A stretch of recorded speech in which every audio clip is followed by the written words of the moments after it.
Hi, it's the Herd. SeatGeek is always the first place you should go to look for tickets to a game or concert.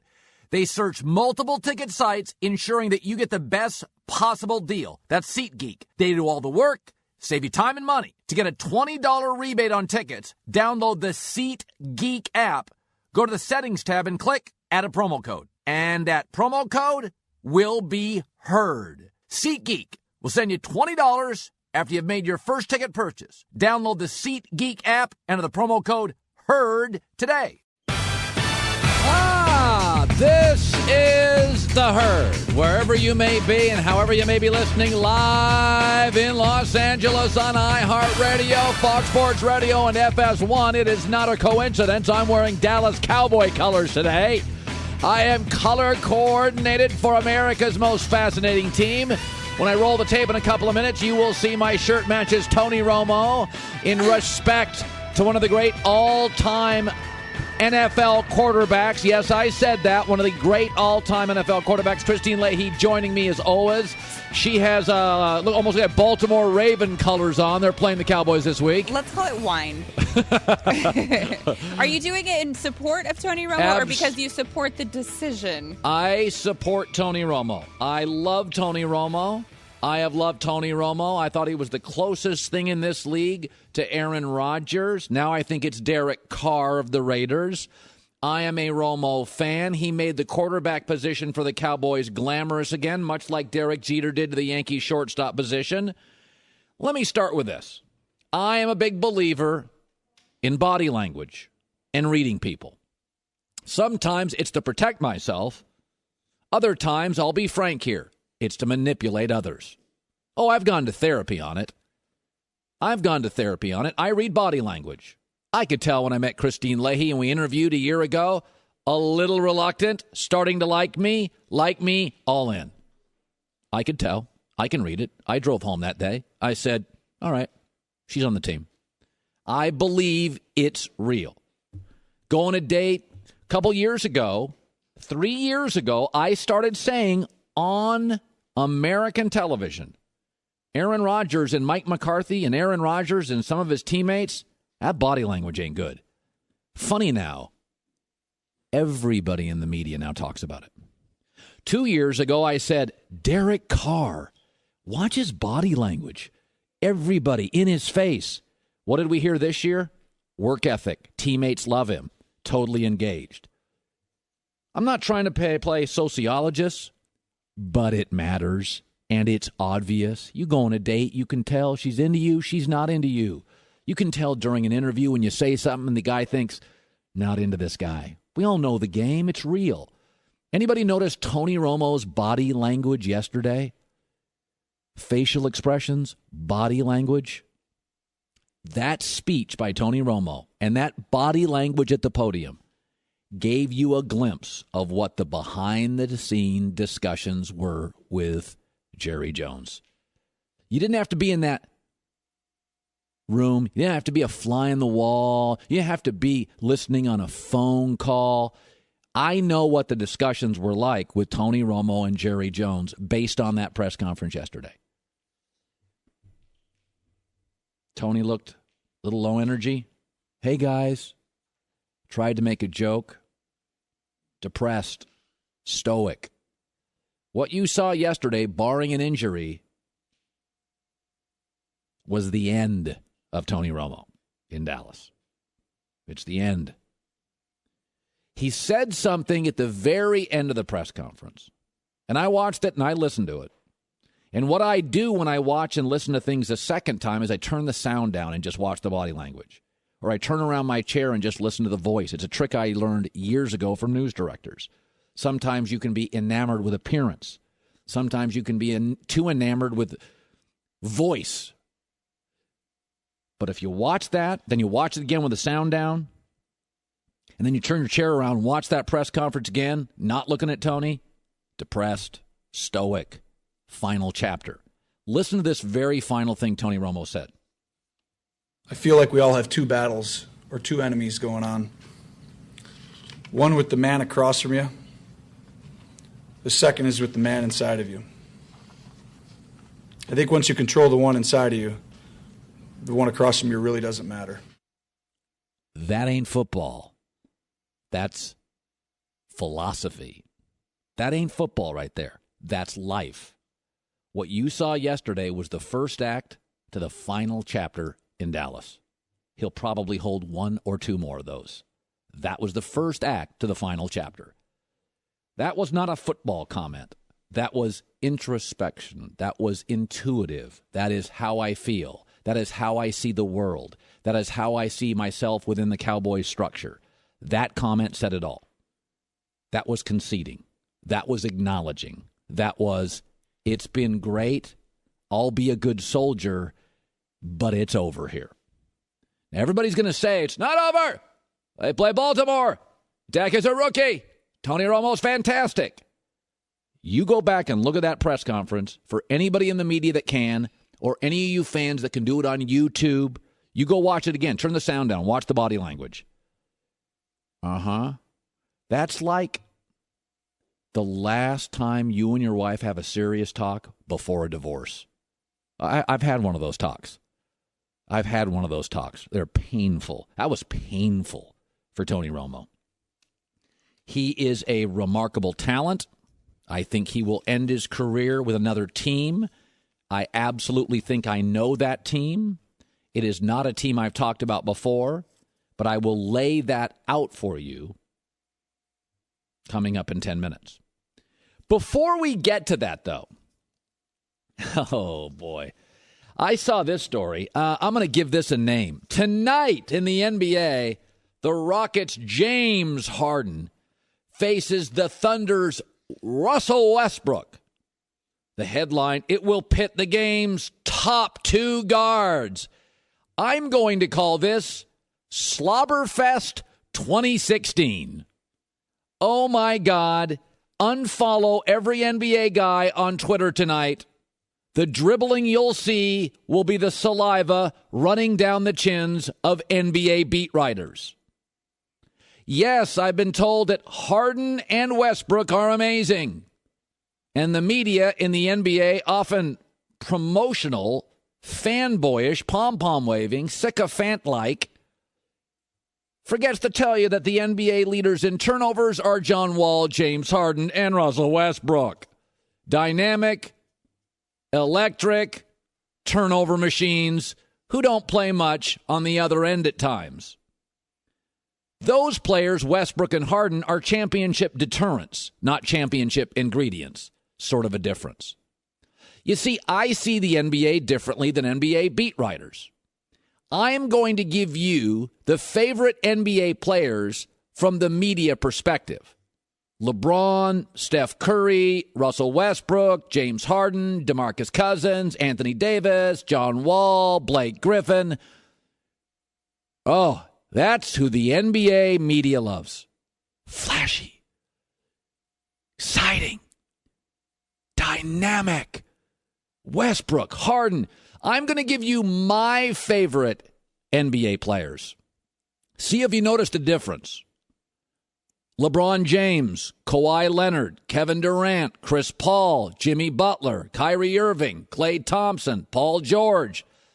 Tough, high basketball IQs, often not flashy, often don't appear to be dynamic.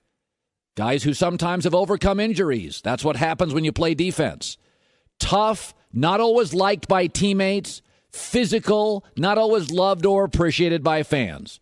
Those are my favorite NBA players.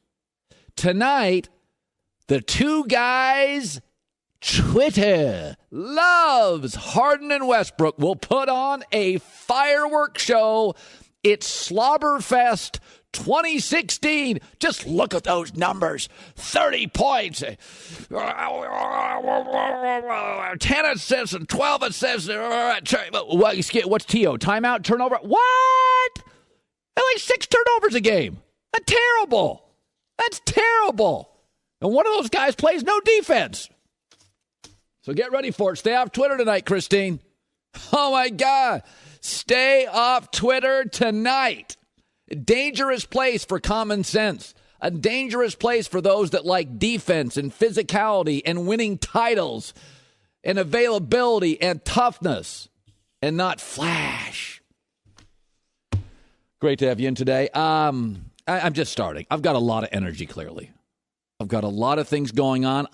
Of course, every day I walk into FS1, and the amazing team here, they put out 3 or 4 shirts, because it is a TV show, of what I could wear. And today I had all these vibrant colors, and I did this during the Cubs run, and I did it this morning out of respect for Tony Romo, because I love Romo. And I like people who don't get the respect. That's why I put Kawhi Leonard, Paul George, and Chris Paul in there. I love guys who are great, but they don't attract. Right. They don't attract the attention. They don't date a Kardashian. They don't have a 48-inch vertical jump. They don't have a big beard. They're not always into endorsements. Tony Romo's one of those guys. And I love Tony Romo. He dated Jessica Simpson. Well, he's a good-looking guy, and it happens. You can't. He broke up with her on her birthday. Yeah. For the record, that's the best time to break out with him. No. Yes, it is. You save on that present. The point being is that he's not flawless. But Tony Romo is, I could make the argument, the best NFL player over the last decade who got none of the respect. Virtually every player in this league was beloved. J.J. Watt was good for 3 years. Tony Romo was good for a decade.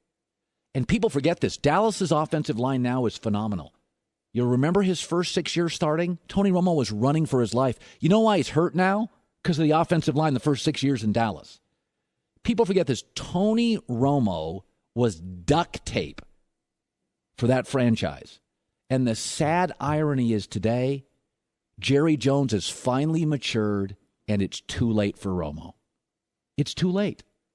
When the organization finally matured, Tony Romo had held them together for 8 to 10 years, and he doesn't get the victory wine. He doesn't get the champagne. I have great sympathy for Tony Romo on that. Because you're all watching the Cowboys now. It's offensive line. You go back to Tony's first 6 years. He was running for his life. So the guy that puts in all the time at the company's falling apart. You don't know about the guy. He's working really hard. Doesn't get the love, doesn't get the job promotion, doesn't get the endorsements, doesn't get the money.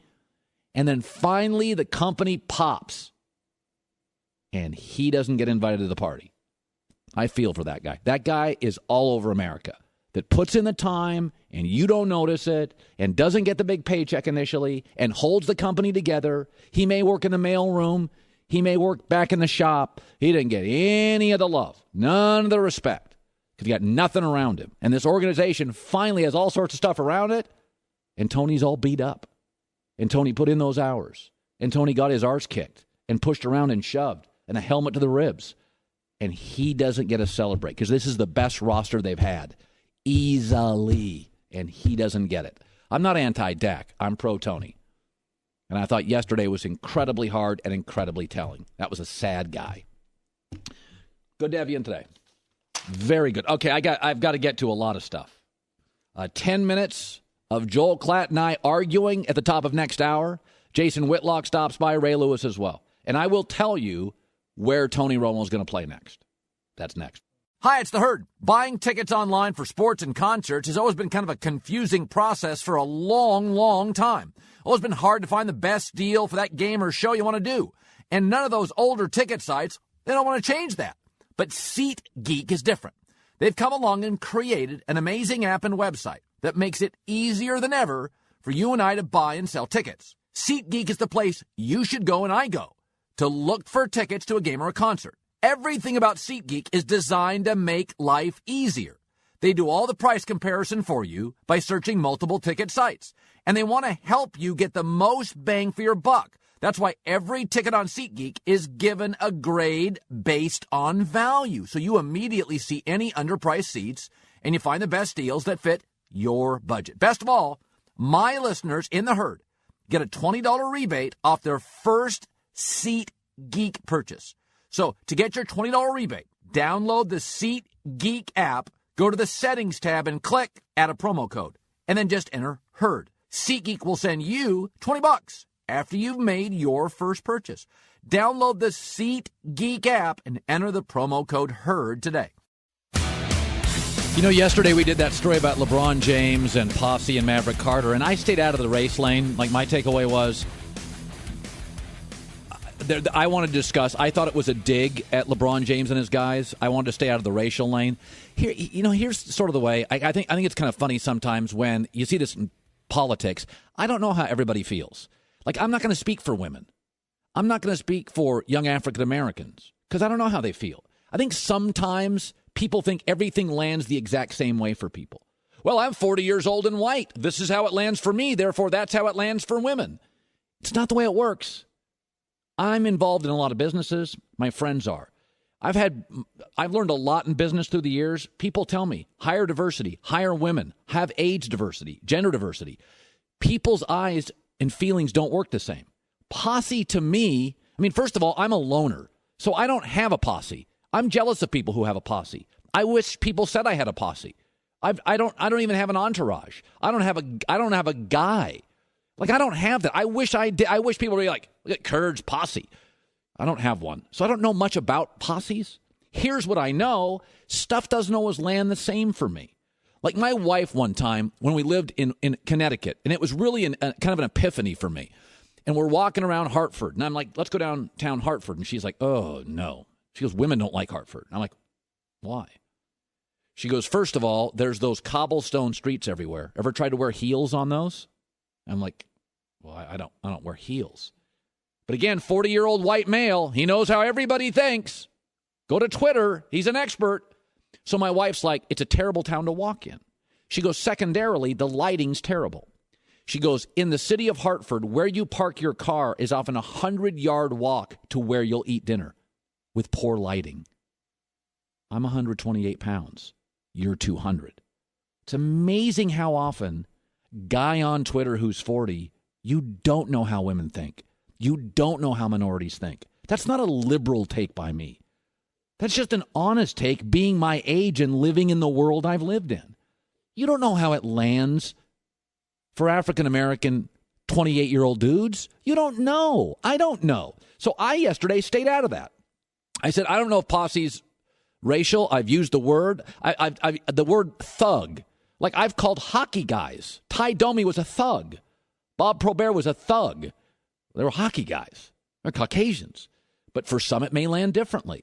So what I always try to stay out of is I know how everybody thinks. Some people can't imagine Trump as president. Some people can't imagine Hillary as a president.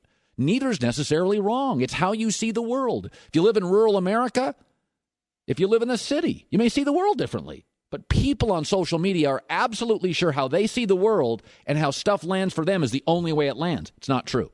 So Tony Romo yesterday pretty much signified, watch his body language, listen to his words. I mean, he read off a paper. He sat down probably for a couple hours and wrote that puppy out. He didn't want to make any mistakes. He's now saying to me, I don't want to make any mistakes up here. I know it's not my team anymore. But I do believe there's about 7 or 8 teams that would make a call to Tony Romo's agent. The Rams, the Jets, the Bears, Jacksonville, Houston, Arizona, Denver. I think there are 2 leaders in the clubhouse, Arizona and Denver, because I think there are 4 qualifications for Tony Romo. Tony Romo's got a lot of money in the bank, and he's not desperate. He doesn't have to play again. But I think he would listen to a team that had 4 qualifications. Good ownership, playoff roster, strong offensive line, respected head coach. Okay, Tony's a guy with options. He's the doctor with options. He's been working at a hospital for 30 years. He's got about 5 more left. He's not going to a clinic you see off the interstate. He's going to go to Boston General, the Cleveland Clinic, the Mayo Clinic, John Hopkins, UCLA Medical Center. Okay, he's not going to go to a shabby hospital, to a surgeon that's got 5 years left and plenty of money and options. Okay, Tony Romo's going to a place he wants ownership, roster, O-line, respected head coach. To me, it's obvious. Arizona. Solid ownership, playoff roster, good solid offensive line, gotten better, they've rebuilt it, and Bruce Arians, a quarterback coach. Plays inside in a dome. Old people love moving to Arizona. Stay indoors a lot in the heat. Sounds like Tony Romo. Now, you could say Denver, but here's the thing with Denver, is that now that Jared Goff is starting, John Elway is going to feel some pressure to play Paxton Lynch. Because now Carson Wentz is playing, and Mariota's playing, and Jameis Winston's playing. They want to play Paxton Lynch. They want to play, if you move up and you want to get, and you got your quarterback, you're not going to go again to the Peyton Manning thing. And I think Elway realizes pigs get fed, hogs get slaughtered. We've done that. Bring the old guy to town. It worked.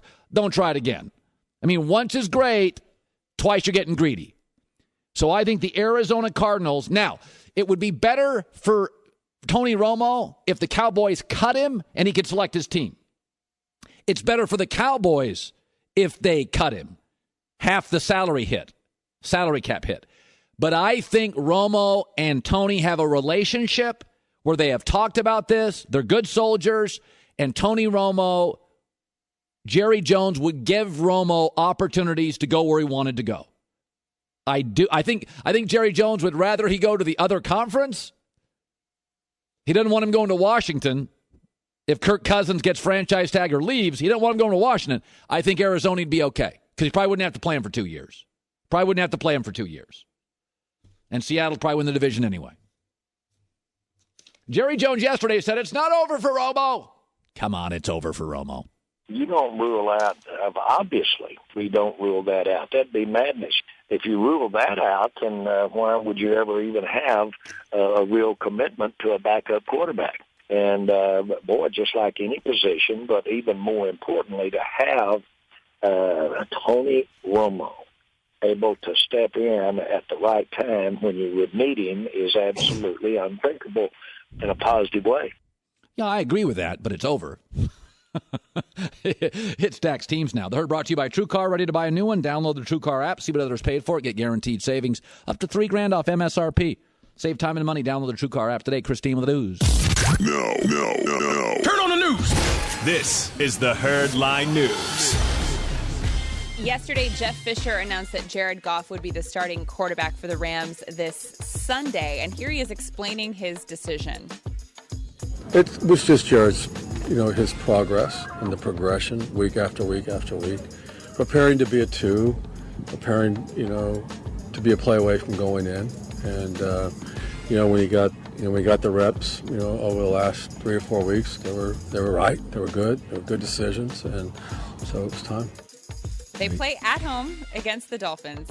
How scared are you for Jared Goff? Well, Miami, there's 2 teams in this league that are a lot better than everybody realizes. The Miami Dolphins and the Washington Redskins over the last 3 or 4 weeks. And the Tennessee Titans now, I'd throw them in too. These teams in the last 3 weeks are not the same team that started the year. Like Washington now is really good. Miami's really good. Tennessee's really good. They can go toe-to-toe with anybody in this league, including the Cowboys and the Patriots and the Steelers. I mean, in fact, Pittsburgh went down to Miami and got crushed. So you could have picked easier teams than the Miami Dolphins, and Tannehill's playing the best football of his life right now. If he struggles, do you keep him in? Yeah, I think it's time. I mean, again, if he throws 6 picks, maybe not. But I think, listen, he's been now with the team, OTA, preseason, snaps, practices. I think what their number one concern was, can he take the snap from center? And he's been doing that for 2.5 hours every day now for 2 months. I think he's ready to go. I'm nervous for him, though. I can't wait to watch. They've kept him caged up. I cannot wait to watch this game. Earl Thomas, I think this is just so sweet. Remember the play where Rob Gronkowski had to leave the field and they were asking him concussion protocol questions? Right. And then it turned out he actually suffered a punctured lung from this hit by Earl Thomas. Brutal hit. I mean, it was a clean hit, but holy moly, was that a big hit. I'm glad that you said clean hit. So Earl Thomas tweeted towards Gronk once he heard about the news that Gronk will have to miss a game. He said, "Nothing but respect for Gronk, one of the best I've lined up against, hoping to see him back on the field sooner than later." Very sweet, very classy move. Yep. What's even cooler is Rob Gronkowski responded. Oh, he did? To Earl Thomas. Yes, he tweeted back at him and said, "The respect is mutual, man. You got the best of me on that one. The grind is real. You showed the fans a real football hit." Is that awesome or what? That's amazing. If I couldn't love Gronk enough already, I love him even more. But first of all, those are respect them. That's the best safety probably and the best tight end in football. I love that. Two of the top 15 football players in the National Football League. Right there. You watch them on one play. A punctured lung, though, still freaks me out. Apparently, it's when your rib goes into your lung. Ew. And finally, Tom Brady has a new commercial out. It's debuting today. It will only be on the air for 10 days. It's part of Foot Locker's Week of Greatness leading up to Thanksgiving, and you're going to love it.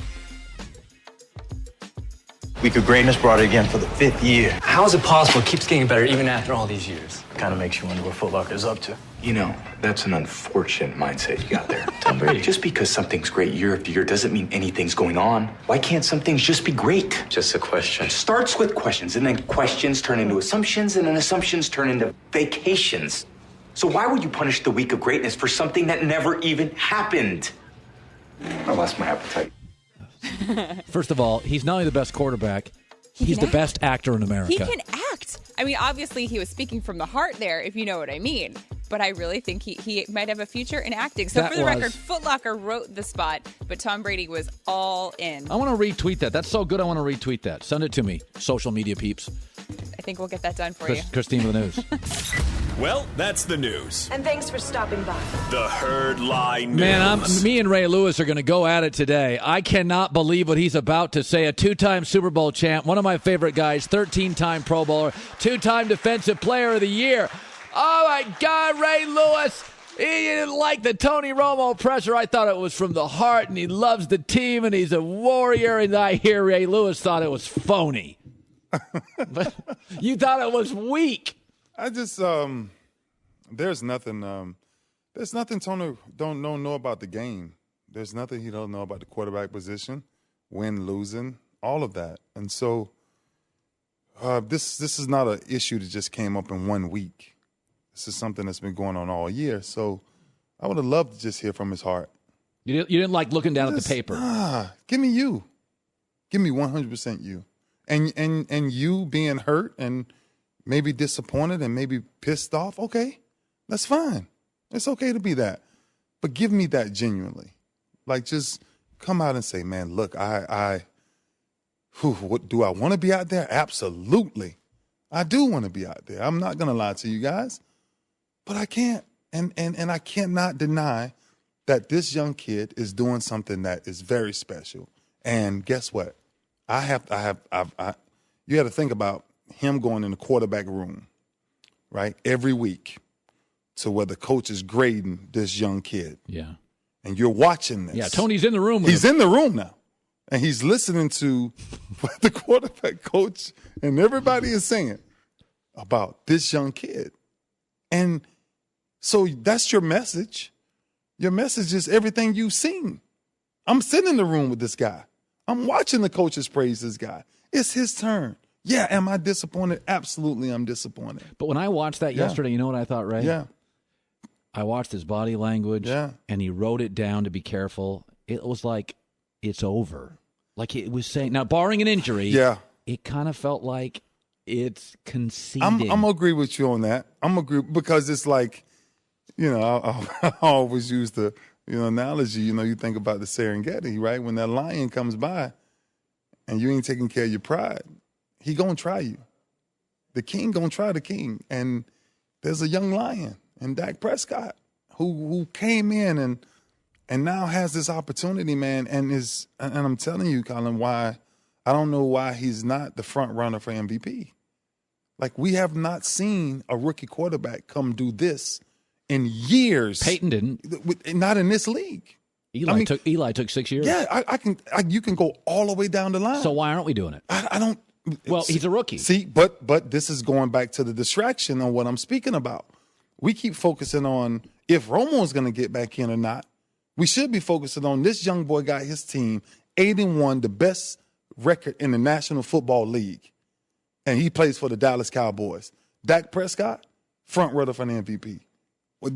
I don't see nobody else. I'm not putting nobody else above that right now because of his body of work and what he's done in this one season. Now, did you? Now again, you and I are going to disagree with this. Listen, for the first 6 years of Romo's life, that organization, that offensive line was a joke. Now you played in Baltimore. You had a good GM.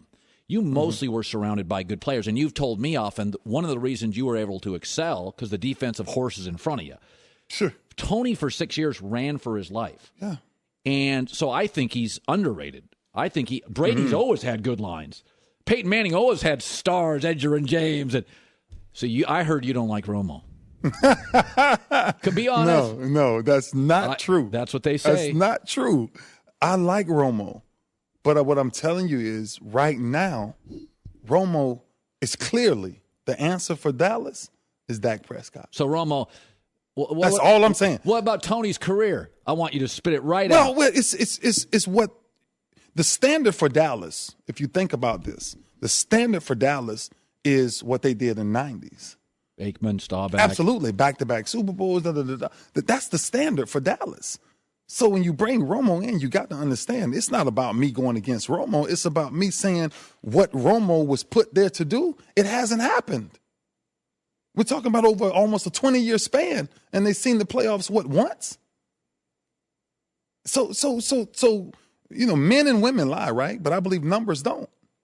And one thing about harsh numbers is where in Romo's position, all of the fundamentally things that the infrastructure that they put around that, go get the best offensive line, go get the best running game in DeMarco Murray before you let him go get a beast wide receiver in Dez Bryant, go get all of these pieces, go get a Hall of Fame tight end in Jason Witten. Let me tell you why I like the quarterbacks why I like the Cowboys, because everything infrastructure-wise is in place. And the one thing that they were missing, maybe, is Dak Prescott. Well, we'll agree to disagree on that. All right. So yesterday we had this posse thing. Maverick Carter came on my show. Yeah. And I said I said this about 10 minutes ago, Ray, is one of the things I never try to understand is I don't know how women think. I don't know how minorities think. I grew up in a small town. My dad was an optometrist. I had probably a better than average life. I went to a decent college. I can't judge your life. Yeah. I mean, the first time I met you told me your life story. I was like, wow. Mm-hmm. I wasn't asked to be the guy running my house at 13. Mm-hmm. So I never know how things land. Posse to me, first of all, I don't have one and I wish I did. Yeah. It isn't racial to me. Mm-hmm. But when Phil Jackson said it, you have a different life experience than I do. Yeah. Okay? So what does posse mean to you? Yeah, the word posse, I think we're confusing something. The word posse is one thing. It's how he described what a posse is. See, that's what I thought. I thought it was a dig. Absolutely. Phil knew it was a dig. Yeah, it was a dig. I mean, for him to say that about this guy's family and crew, people he grew up with, right? And now he's saying he got all these guys hanging out with him. They go get him cars and they go get him women and all these things. The question I'm asking Phil Jackson, describe to me what you're trying to say about, great question. Steve Kerr walks by you. Steve Kerr got 4 friends with him. You're not going to say, I saw Steve Kerr in his posse last night. Tom Brady walks by with 4 friends. You're not going to say Tom Brady walks by with his posse last night. You're going to say Tom Brady walked by with some friends last night. Steve Kerr left with some friends last night. But then you go further to define the word posse in his terms of, though these are guys who goes out and gets him fancy cars and gets him women and all these different things. Really, that's the way you view us. That you really believe because he looks like me and he works for me, that only thing he does for me is go out and get cars and get women. Really? With that shallow of living? I doubt it. So what do you call your guys? Like I always said, if I saw you, I'd be like, yeah, it's Ray and his guys. Yeah. I use guys. Now, in LeBron's case, because I would never use the word, because I know Maverick, I'd never use the word associates. I'd say that's LeBron and his guys. That's just that's the term I would use. That's my boys. Okay, you'd say your boys. Yeah, my boys, my homies, my friends. It can be whatever. Like I said, the word is one thing. You just got to go past the word. And this is really interesting, right? I wrote a book, of course, right, and everything. And so to put that in a book, that means you thought about it? That means you thought about it. You had an editor? Oh, my gosh. And he asked you 1,000 times. You want to put that? Do you want to put this in your book? See, I always say, Ray, there's a difference between voting and putting a Trump sign in your yard. Absolutely. One's voting, one's promoting. Absolutely. So to put something in a book, because I wrote a book too. Yeah. It gets edited 6 times. You go over it too many times, Colin. You go over that too many times. And you ask, over it. Is this exactly what you want to say? It's not like being on a radio show and for being an idiot. And so that's what I'm saying. And it still bothers me in 2004 that he was able to write what he thought that this crew meant and what he thought those people's jobs was because they were hanging around with LeBron James. But he never wrote in his entire career or nothing else in his book about nobody else's crew ever being going out and getting women and doing all these other things instead of building empires. See, my theory yesterday was people in power don't like it when young people take away their power. Right. And Pat Riley and Phil have run this league for a long time. And there's a new sheriff in town. and LeBron runs the league. It's Adam Silver 1, LeBron 2. Everybody else, it's just opinion and commentary. Yeah. Good seeing you, man. Yeah, man, always. I thought this was going to get ugly. No. Because you were going to bag on Romo. No, I told you, I like what they're doing. I just like Dak Prescott a little better. Okay, and Romo's okay with you. Absolutely. Okay. Ray Lewis, top of the hour, Joel Klatt. Hi, it's the Herd. I'm going to let you in on a secret, a big one. The key to having a great day starts with having a great night's sleep. And once I upgraded to a Casper mattress, life in the day got better because of the night. Sleeping on my old mattress was an issue. But thanks to Casper, I sleep through the night, 7-8 hours, and I'm not a great sleeper. It's an amazing experience. Invented with 2 high-tech foams, Casper gives you all the support you need. And it's not just me. Time magazine said, Casper mattresses, one of the best inventions of 2015. It ships for free in a box so small, you can't believe it holds a mattress. Make it simple to get from your front door to your bedroom. And try it for 100 nights risk-free. They'll come pick it up. If you don't love it, and I love mine, they'll refund you everything. No questions asked. Start having a great day by getting a better night's sleep. Like I did. Get a Casper.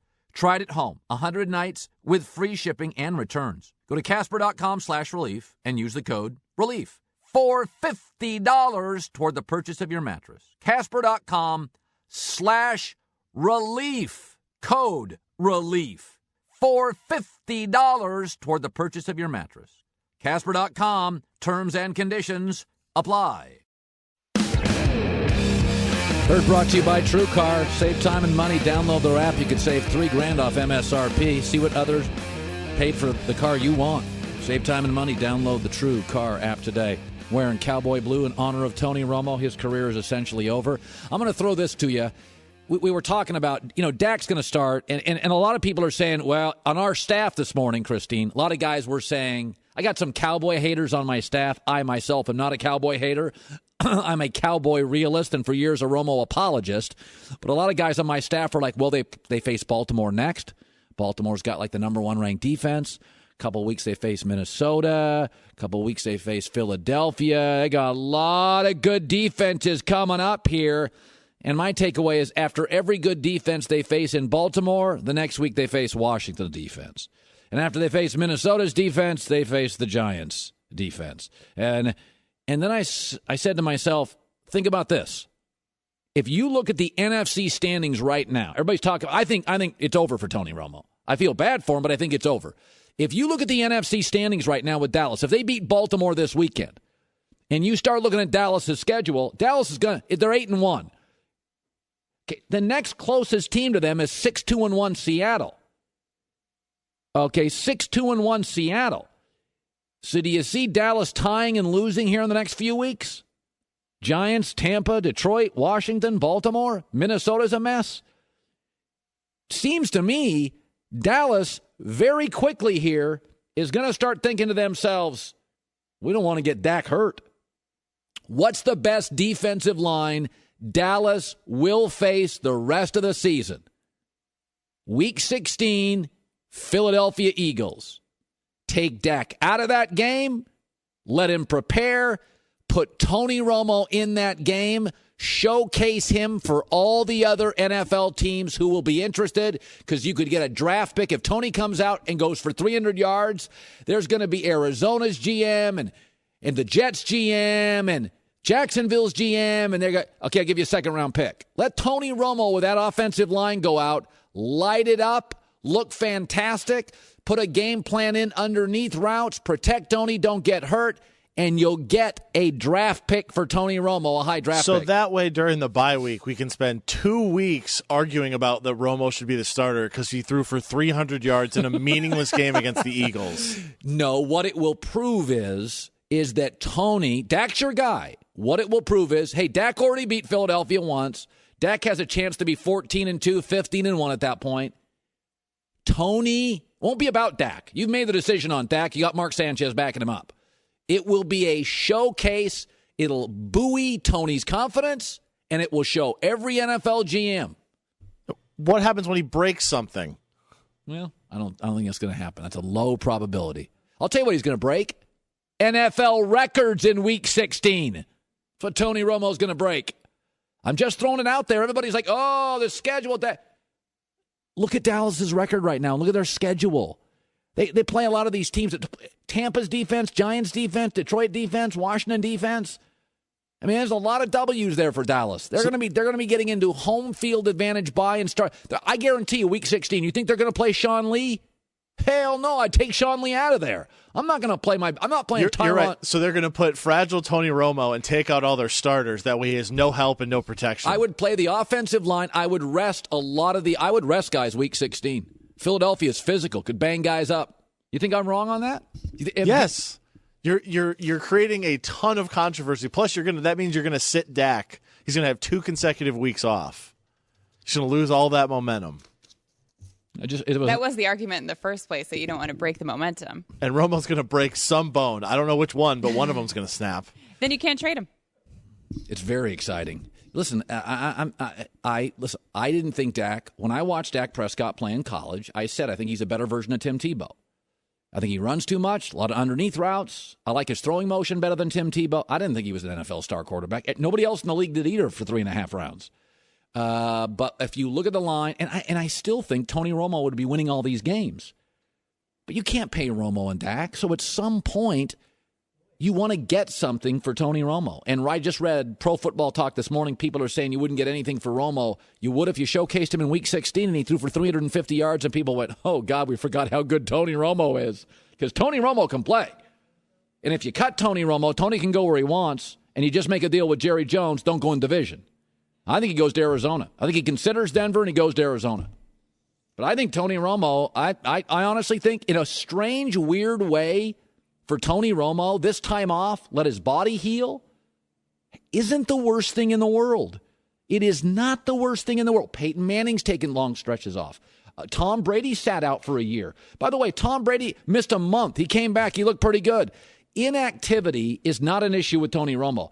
Healthy body is the issue. We have a history of quarterbacks taking a year off. They come back, they're fine. Brady was fine, set records the year he came back.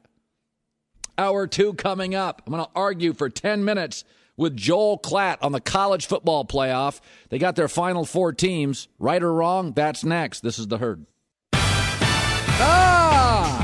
This is The Herd. Wherever you may be and however you may be listening. Live in Los Angeles on iHeartRadio, Fox Sports Radio, and FS1, wearing Tony Romo and Dallas Cowboy colors in honor of the guy who is no longer the guy in Dallas. Got a couple of bites during the press conference. I just want to play a couple of bites from Tony Romo. Ray Lewis just came on the show and said he read from a script. It's difficult. I do speeches occasionally, and I always write notes, but I don't write the speech in its entirety because people end up looking at the top of your head. So when I go and do a speech, and I'll do a handful of speeches a year, I'll write like 4 or 5 notes. And by the way, I've gone and watched stand-up comedians. I went and watched years ago. Richard Lewis was outrageously funny at Caesar's Palace.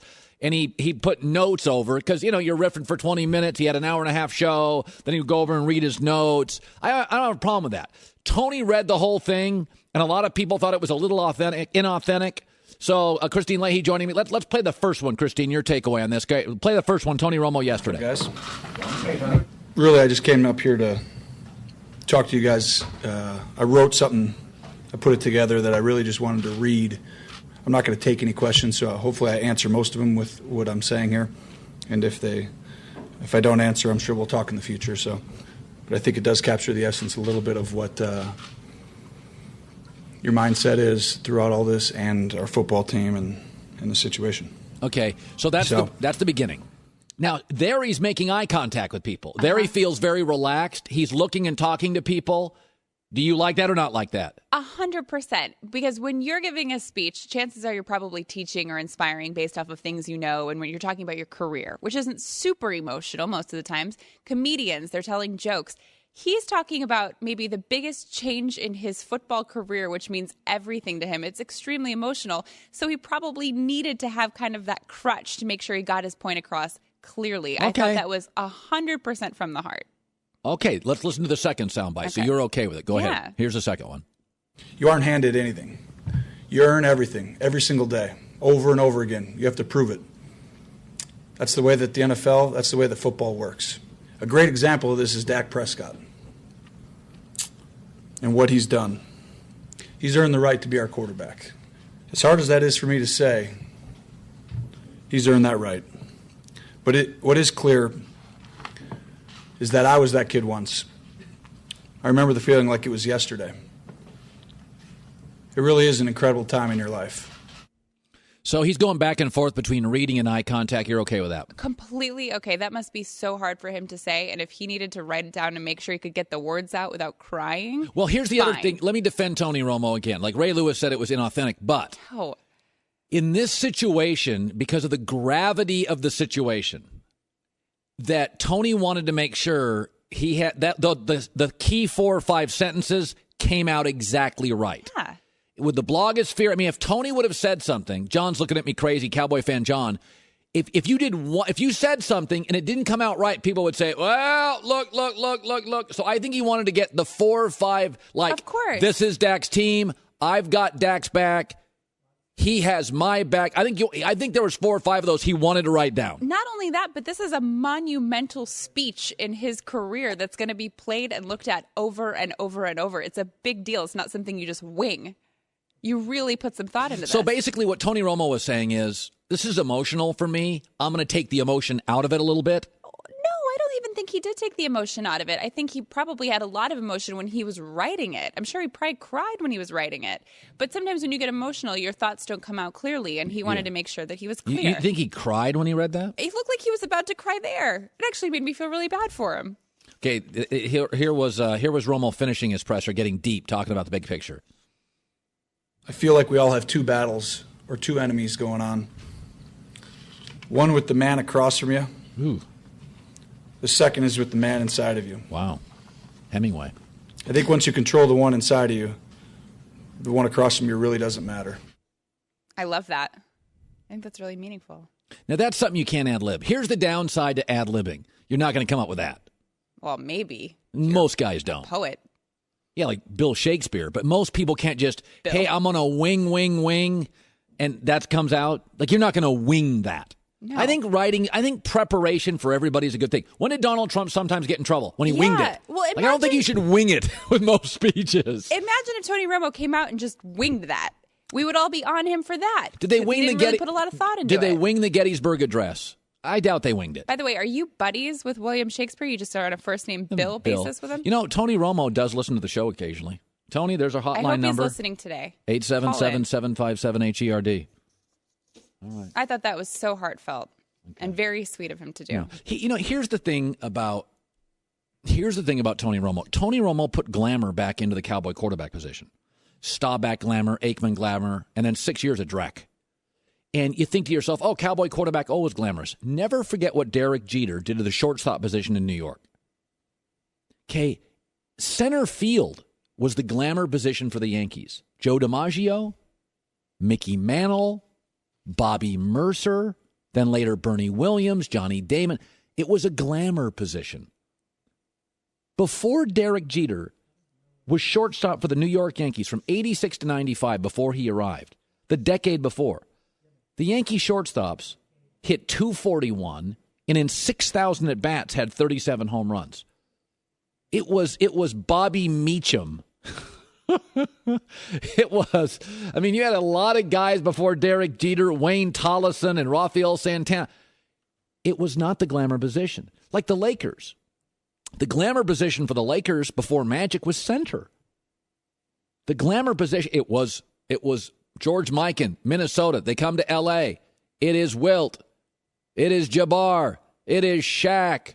That's why Dwight Howard came to L.A., because the old theory was all the best big men in the league always go to L.A. And then Magic sort of changed it. Kobe sort of changed it. In Nebraska, when Nebraska was dominating college football in the 80s and 90s, their quarterback wasn't the star. It was their running back. That was the glamour position in the country. Nebraska running back. Ohio State football. Quarterback's never been the glamour position for Ohio State football. It's been linebacker. Linebacker. The biggest stud on the team plays linebacker. It's not quarterback. They won a national title with Craig Krenzel. Cardell Jones. It's not their glamour position. It's not always quarterback. When I say to you, Baltimore Ravens, you don't think of Flacco. You think of those great defenses. So Tony Romo, it went Aikman, and between Aikman and Romo, it was Vinny Testaverde, an older Drew Bledsoe, Quincy Carter, Chad Hutchinson. It was a lot of not great stuff, injuries, guys out of their prime, guys never into their prime, and Tony Romo brought it back to glamour. The Cowboy position now is a glamour position. So the thing I feel bad about Tony Romo is he held this organization together for about 5-6 years. When Jerry Jones was a little less ready to be a GM, Jerry had come out of Jimmy Johnson, and Jerry wanted to show his stuff, and Jerry wanted to own the war room, and Jerry wanted to be the guy. And frankly, there was too much vanity and too much ego, and it wasn't a true football guy. Then Stephen Jones, Jerry gets older and more mature. Stephen Jones takes it over. They rebuild the offensive line. Jerry's not making as many calls now. Jerry's grown up. He's out of the vanity stage to some degree, not entirely, but some. And he's gotten a little older. And he's less meddling, and all of a sudden now you got like Stephen Jones doing more of it, and the scouts doing more of it, and Tony Romo doesn't get the victory cigar. Tony Romo doesn't get the victory cigar. Just don't forget Tony Romo carried the franchise for about 6-7 years, and they were a mess. And they made bad decisions. They had terrible drafts. The worst draft in NFL history was about 7 years ago. The Cowboys drafted about 12 guys, none played. I mean, Tony Romo had to endure a couple of absolutely horrible drafts, whiffing on virtually everybody they picked. And now when they're finally good, Tony breaks up and falls apart. And that I feel bad for the guy. I feel bad for the guy. 877-757-HERD. I do. I feel bad for him. Coming up next, Joel Klatt's going to join us at 10:30. Let me, I got to get into this. I'm going to save it for next because I want to go crazy on this. And this is going to, it's one of the things that help me understand this because I don't understand this. That's coming up next. It's great to have you in, Joel Klatt, in 10 minutes. It'll be an argument today. I've been following college football for a long time. I've always had a belief I don't get paralyzed by records. I think there are 10 schools in America, maybe 11, maybe 9, that just get better players on average. Clay Travis and I talk about this all the time. You can't win a national championship if you don't have a series of top 10 recruiting classes. Last 25 years, it's never happened. Oregon got close off a great coach and a great system and a great quarterback. But those programs are Ohio State and Michigan and Clemson and Bama and LSU and USC and Florida State and Texas maybe, and they just have better players. Even when they're down, they have better players. The minute Michigan got Jim Harbaugh, the next year, the right coach, all those bad players, it were still Michigan players. There's maybe 10 schools in the country. So any time I have to vote in a college football pool, and records are all tied or it's close, I'll always give the Michigan the advantage over Louisville. I'll give Clemson the advantage over Washington because they have more NFL bodies. The Washington-Louisville story this year isn't the same story if you change coaches. I mean, Ohio State, there's 7-8 coaches in the country that could take Ohio State's players. Nick Saban, Bobby Petrino, Jim Harbaugh, Chris Peterson, and win a national title. Same with Alabama. Nick's not the only guy that would be good with Alabama's talent. But the Washington-Louisville stories, those are about that. That's the story at those programs right now. That's the coach. You put a good, not a great coach at Louisville, a good, not a great coach at Washington, they're not the same team. Alabama's just got more good players. Ohio State's got more good players. Clemson's got more good players. There's 10 schools in the country that always have more NFL bodies. I talked to Barry Switzer on the air about this several times.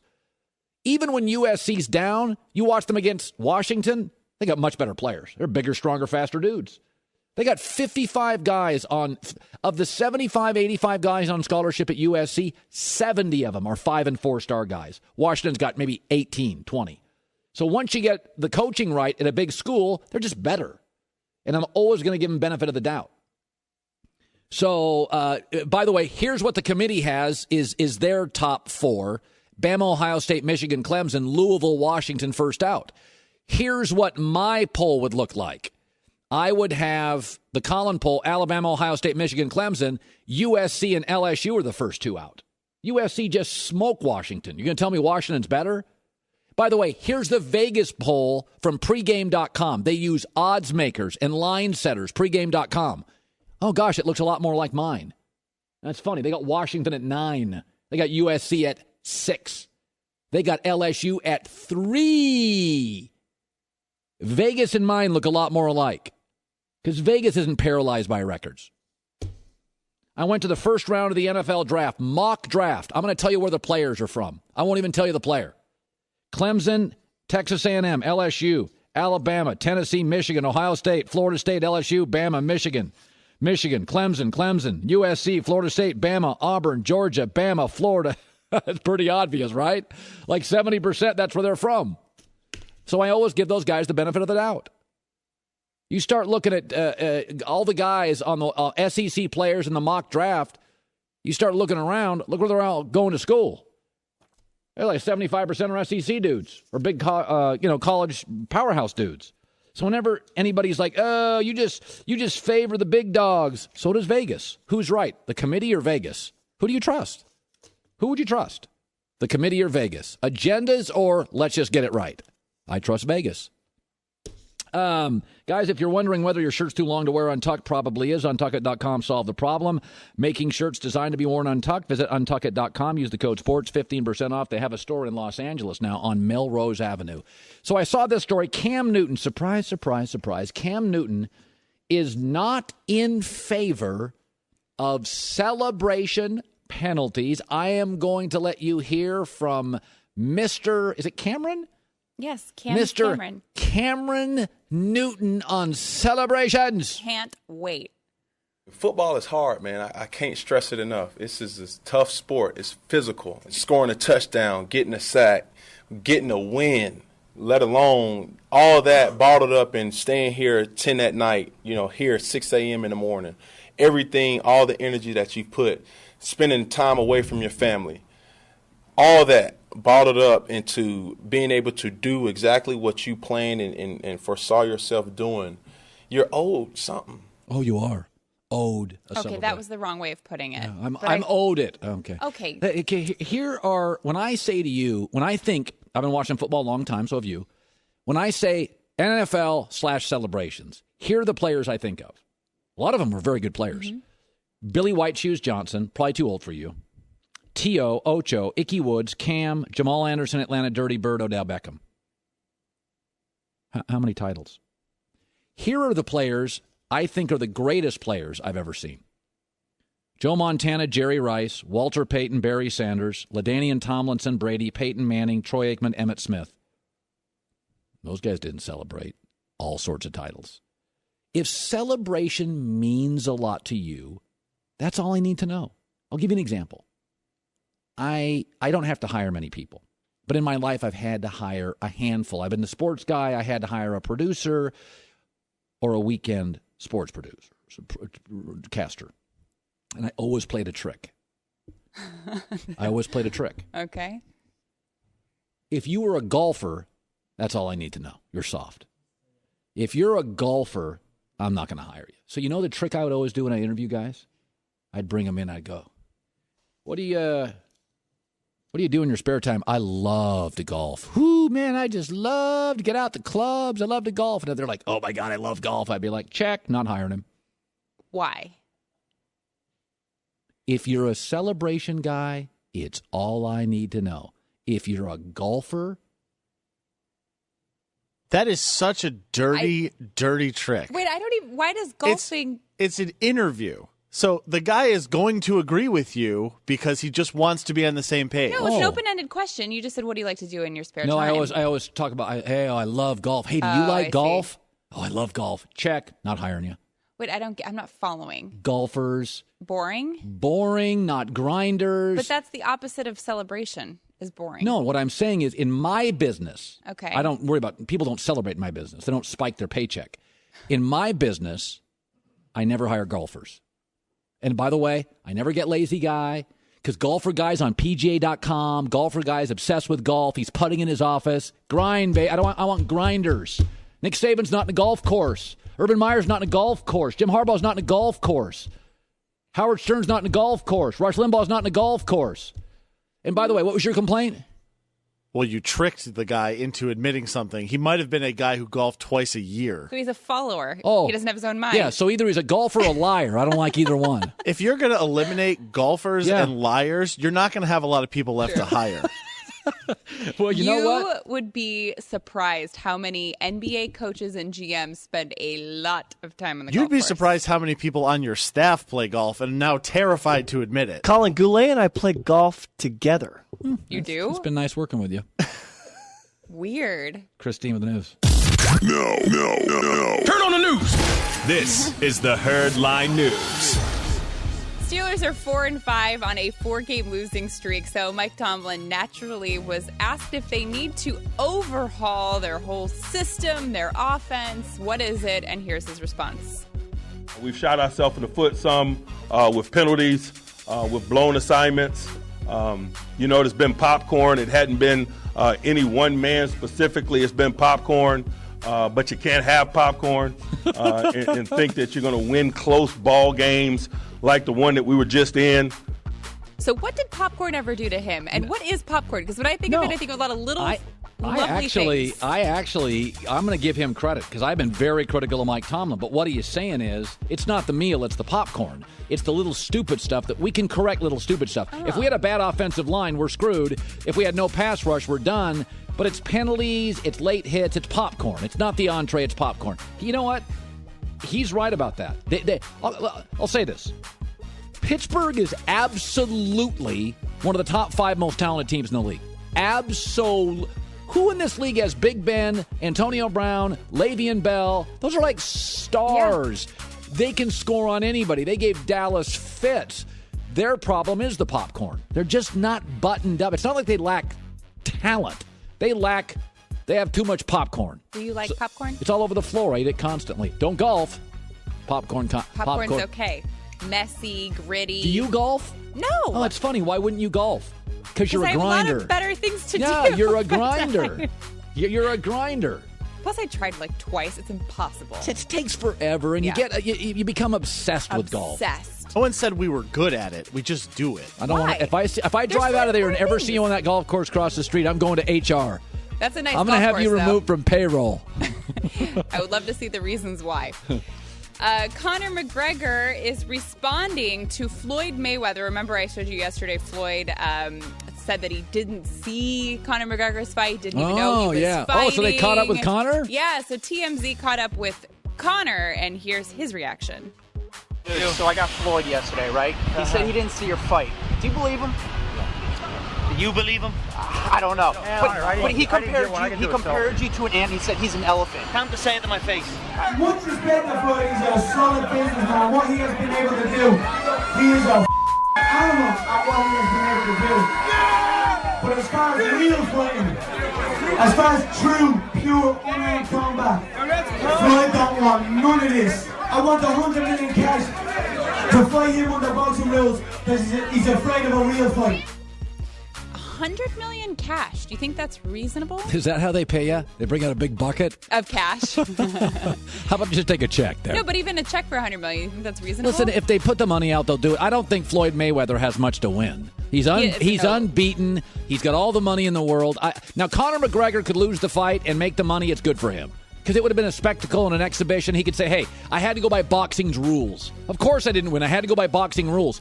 If Floyd goes by boxing rules and gets knocked out, it absolutely invalidates some of his career. It's like he's not a tough guy. He's just a tactician. No, right. What's interesting, though, is do you know how much money Conor McGregor made in his last fight against Nate Diaz? I don't know. $3 million. So he's asking for $100 million. What did he make in the last fight? We don't know yet. The numbers aren't out yet. And I guess in New York, they don't release the salary of the fighters for some reason. So we'll probably get an estimate at some point. But $3 million is what he made for his last fight. So $100 million is quite the jump. Yeah. I think he would probably settle for 40, 30. It's a lot more than 3. And finally, there are some records out of UFC 205, all the records broken in that fight, including the live gate at 17.7 million, attendance over 20,000. The weigh-in attendance got over 15,000, which is a new global UFC record. The FS1 prelims. Here's the crazy one.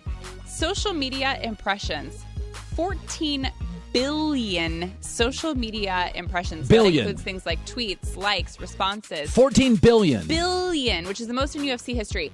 Just to kind of compare that to something that we can understand, how many do you think the Super Bowl had impressions?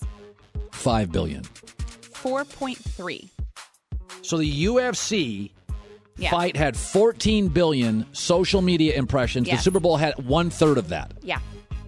Insane. That means more people were Do you know how many interactive old with you know how UFC? many old grumpy media guys I've been battling for years on this UFC? I'm like, newspaper guys, this is why you stayed at newspapers for 20 years when they were dying. You have no sense of business. UFC has been the most obvious buy in ours. The Northeast media wouldn't even cover this for years because newspaper guys are old and cranky and want to talk American League Central baseball standings. This UFC thing's been on fire for a decade, and big chunks of the American media just don't pay attention. And people love it. I think people are even 14 surprised billion that they love it. impressions? Yeah. It's killed boxing, and it makes wrestling look goofier than it's ever looked. Really goofy. Let's That's bring the out The Undertaker. Not 60. That's the news. Christine with the news. Well, that's the news. And thanks for stopping by. The Herd Lie News. All right, this will be interesting. Let's bring in Joel Klatt, who last week, UFC Washington, was one of the best broadcasts in the history of the company. Thank you. Oh, it was great. You and Gus were unbelievable. Oh, I appreciate that. Yeah, I was drunk, but it sounded great. No, you guys were That's the key. You were fantastic last Appreciate week. You were really good. This week, Washington State, Colorado, which will be the best game in the country. Nobody understands. Nobody understands it. Both of them division leaders right now in the Pac-12 North and Pac-12 South. And Colorado with an outside shot at the playoff because they're going to have a ranked team this week, a ranked team next week in Utah, and then a potential Pac-12 championship. They play real defense. They do play real defense. Got to give a lot of credit to Jim Leavitt. People will remember him as the South Florida coach. Yes. Gotten a little bit of trouble with how he handled some players down there. Yeah. But he's the defensive coordinator for Colorado. He's done a remarkable job with Colorado in their turnaround. All right, so the top 6 teams from the committee, first 4 and the 2 out. Let's go look at Joel Klatt's top 6 teams. Alabama, Ohio State, Louisville, Michigan, Washington, and Clemson. So you really think Louisville's got all those NFL bodies like Clemson and LSU and all those? No, but in college football, it's even more of a quarterback-centric sport. Unless you're great everywhere, it's a quarterback-centric sport. And Lamar Jackson's the best player in college football. He alone makes them the third best team in the country, at least the way I see it right now. All right, so here's my argument with all this stuff, I'll in general, the committee, you're the fine. rankings. Your stuff's fine. I can disagree, but it's mostly you got the big dogs up there. Vegas has LSU 3rd and USC 6th. Yeah, and Vegas doesn't care about your record. Vegas says USC poleaxed Washington. You were there. They pushed them around the field. Well, listen, if this is my entire problem with the committee, and you have to understand in the genesis of the playoff, Colin, the 4 best language was pressed upon them by the SEC. That was an SEC thing. Okay, they didn't want just records. No. They didn't want 4 most deserving. No. We want the 4 best teams because we're going to get 2 teams in there. Now, they didn't realize that the majority of their league was going to fall apart for the most part, and Alabama was going to remain very tough. And at the time, the Big Ten was so weak that no one would have thought they would be the first league that got 2 teams into the playoff. That looks like what's going to happen. But if you were going to say just, hey, 4 best, USC's right there. Because there's only 2 teams in the country that I think would beat USC right now, and that's Ohio State and Alabama. I totally agree with you. Everybody else, you go to Vegas and ask them, everybody else plays them. USC's a pick 'em. It's close. See, here's my problem with college football, and I love college football, and I've never been an extended playoff guy. But let me throw this at you, Joel Klatt. That if you live in Nashville and you watch the Titans for the first month, they were 1-3, never scored more than 20. If you live in Nashville and have watched the Titans, our friend Clay Travis has watched the Titans for the last 5 weeks. Oh, I know. He tweets about it incessantly. Yeah, they're averaging about 30 a game. It's a completely different team. That same guy in Nashville who would be mad if Colin Cowherd didn't acknowledge they're a better team now. Right. Wants to hold the Bama-USC game against them for 4 months. I agree with you 100%. See, the problem isn't the playoff, and it's not even the committee. Okay, you can't look at the symptom right now. You got to look at the root of the cause. What's the virus with college football? It's a broken structure. That's right. College football is completely chaotic.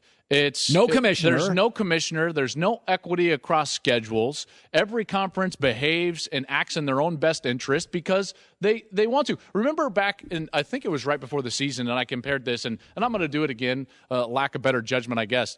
The college football operates right now like our country did right after the revolution before the Constitutional Convention, when the states had too much power and they operated on an island, so they didn't abide by international law, so on and so forth. So what the Constitutional Convention did was put an umbrella over the states and said, we're a nation and we're going to act as one moving forward, in particular internationally. College football needs that desperately. They need an organizing body, a commissioner, and 3 or 4 other people. Boxing did not have one. It killed them. It killed itself. Dana UFC White has it, and they're flourishing. Yeah, I mean, this is the reality with college football is the schedules are so. I think you should have a schedules are.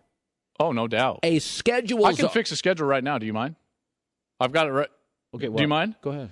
If every conference looked the same, meaning same number of teams, same number of divisions, all you would have to do is you would have 2 home games in the non-conference against regional lower division teams. 2 in your region. In your region, so you're going to help Washington out with could their play budgets. who? Portland State and Eastern Washington. Okay. So 2 lower division teams. Then you're going to play 2 non-conference games against other Power 5 teams.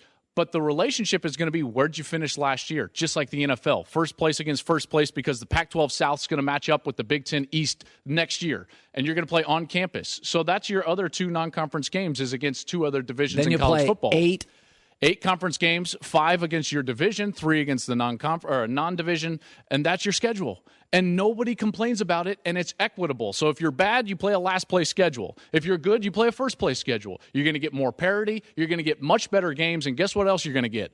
Way more revenue, because us, the television network, is going to pay a lot of money to see Alabama go play Stanford on the farm or in Tuscaloosa, because guess what? They won their divisions and play each other in the non-conference. It is broken, ladies and gentlemen. We've got to fix college football, not fix the playoff. Joel Klatt joining us this week, Washington State at Colorado.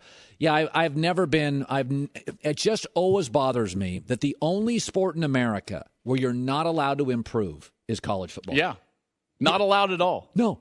In college basketball, you can be a dumpster fire until your conference tournament.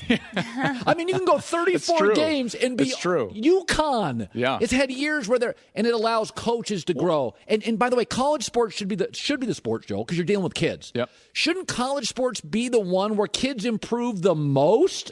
I would want to see that. There's no question I would want to see that. And that's again where you get into. Imagine this in college basketball. Imagine if the March Madness committee, they got together and 6 weeks prior to the tournament they released their field of 68. Everyone would think that is insanely stupid. And yet in football, the committee gets in a room and releases their rankings every week. And it's 4. It's insanely stupid. Listen, I understand it. It's ratings. It provides some jobs over there, so whatever. Okay. So I'm all for jobs. So you have Alabama, Ohio State, Louisville, Michigan, and I would put Clemson in over Louisville because I think they have more NFL bodies. And I think that we're headed for a time or a place in this playoff this year where we're setting ourselves up for 2 conferences to get left out. And here's the scenario. The scenario is very easy. Ohio State wins out, and they're likely going to be in the playoff. But that means that you're going to have to take the Big Ten champ, which is going to be a game likely between Penn State and Wisconsin. Okay, by the way, Penn State, gutty team, they won't embarrass themselves. They have improved. Absolutely, like their quarterback. James Franklin has done a good job, but that means that you're going to have potentially a 1-loss, let's call it West Virginia, or a Big 12 champion, and a 1-loss Washington that could potentially win the Pac-12 and be left out for a 2-loss Big Ten champ. Okay, but Washington got smoked at home against the best team they played. Okay, Ohio To be fair, I think USC is one of the best in America right now. Oh, so do I. Vegas has them 6. Vegas has LSU number 3 in their poll. Yeah, that's interesting. I'm going to throw this at you. How about this curveball? I couldn't hit the curveball in the minor league baseball, but go ahead. we always acknowledge Saban's a step ahead of everybody. Yes. Okay, this is where Saban's so smart. A month ago, he hired Steve Sarkisian. And we're like, kind of wacky. Sure. But I think you suggested it was keep away. So Ed Orgeron can recruit toe-to-toe with Nick. He can. Ed Orgeron can coach defense. Yep. That Ed Orgeron will hire Steve Sarkisian to run his offense. And Alabama, now that's real now. Because you're going to have an offense. I think, my personal opinion, Sark's a better coach than Lane Kiffin. I believe that. I think he is as well. He's a better head coach than Lane. Is he a better coordinator? I would say they're about even. Okay. Both very creative. Okay. And with a structure of a defensive-oriented head coach, both would flourish. Everybody thinks I'm crazy with Ed Orgeron. But if Ed could completely relinquish the offense to Sark, you don't want to play LSU. Well, listen, Sark's a great recruiter, too. I thought that was one of the reasons why Nick hired him at Alabama was so that keep him away. When all of a sudden either Les or Cam Cameron got the tank, and ended up both of them did, that they couldn't bring in Sark in the middle of the year. I think it was make him an analyst. He helps your team. He knows Lane, all those different things. They've done a remarkable job. Alabama is so far and away better than everybody else in the country. It's not close. It's not even close. And you give Nick Saban a lot of credit. He's done a marvelous job of continuing to develop that program. He's doing this with a true freshman quarterback. And he's evolving. I'll give Nick a lot of credit. When you watch their offense now, he's clearly given Kiffin a lot of freedom. Multiple looks. Yeah. Multiple sets. Alabama is running right now as sophisticated an SEC offense. Very clever. I mean, they came out the other day and against Mississippi State in the first two series, and I'm like, it looked like Canadian football. Yeah. I mean, they got multiple sets. Just think how good they're going to be a year from now when Jalen Hurts is like more experienced. I mean, they're just scratching the surface with this guy at the quarterback position. He's a special player. I don't know. If anyone beats Alabama, it's going to be a severe upset. We'll see if that happens potentially in the playoffs. Certainly nobody in the SEC is not going to do it. Auburn's not going to touch him. And the SEC East champ is barely better than the ACC Coastal champ at this point. They're just garbage in the SEC East. Okay, we got to go. Okay. Almost upset? I'm very busy. I'm up against the clock. Real quick. Do your almost upset of the week. Let me get. I'm not even just go Guess ahead. It. Go. Go ahead. TCU over Oklahoma State. Why are you upset with that? That's a good one. TCU, watch out. Watch out for TCU. That's not even an upset. TCU's unranked. Oklahoma State is 11th. They're both of them don't play any defense. So it's going to be like 60-58. Gary Patterson's team absolutely plays defense because they've improved. I'll take the argument you used 5 minutes ago and use it against you in this 10 minutes of wrong once again. Joel Klatt. Thank you, bud. Thank you. This was cordial this week. Yeah, not so much for me. Well, at the end, it got a little hairy. It's the Herd. When you really need to be there, you really need an Interstate. The car, battery, auto, text, prefer. Find a location near you at interstatebatteries.com. Outrageously dependable Interstate Batteries. So last night, the Lakers clobbered the Brooklyn Nets. Julius Randle had a triple-double. D'Angelo Russell had 32 points. Mozgov had 20 points. The Lakers are now 7-5 on the NBA season. And one of the things we like to do on this show is get a jump on the competition to see stories before they truly develop. A lot of people wait to react. We always try to be proactive, so we are introducing our Western Playoff Preview this morning. The Herd Western Conference Playoff Preview.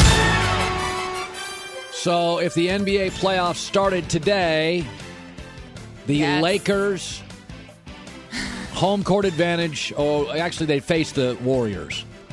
And so this is the Western Conference playoff picture this morning, the Lakers and the Warriors. And let's look at their season series.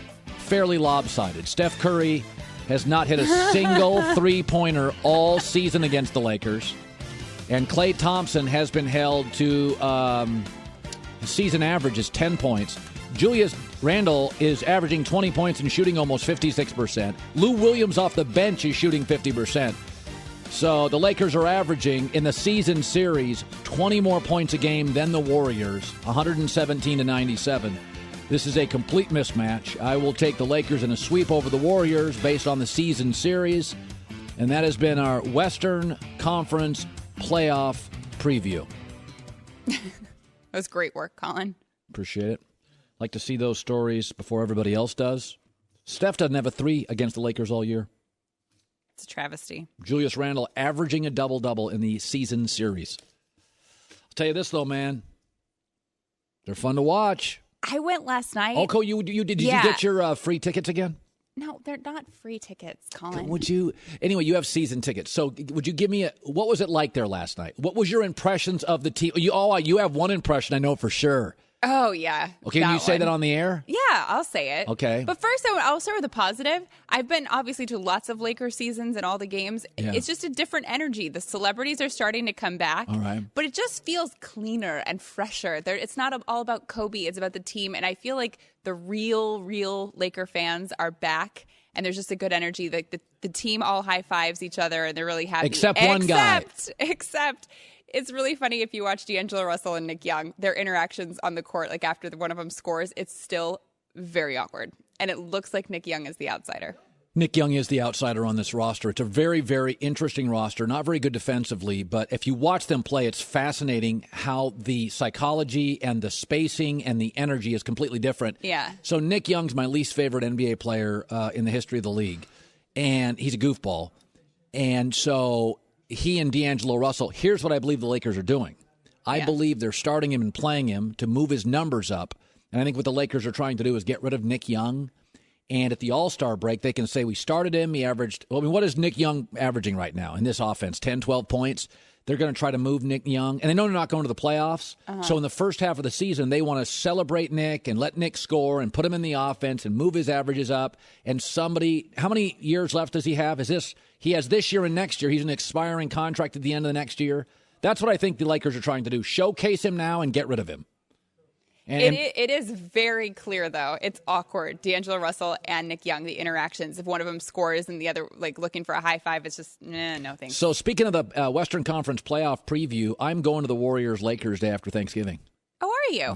But unlike you, I probably have to pay for my tickets. That's not true. That is true. That's not true. You know what? You're paying for your tickets? No way. I'm not a freeloader. Look at your smile. I'm not. You're lying. They're doing now. back you to shouldn't back, be hired right? because you're lying. They are back-to-back. There's a day in between, but they're playing each other 2 games in a row. Wednesday and Friday, yeah. First one's in the Bay, second one's in L.A. No. You know where I am going, though, this weekend? Where? To the Bulls game against the Lakers. Where's that game at? I'm not going to Chicago. Well, you're from It's there. Here. Yeah. So the Lakers host the Bulls this weekend? Yeah. Really? On Sunday. You should go. Afternoon or night? 6 o'clock.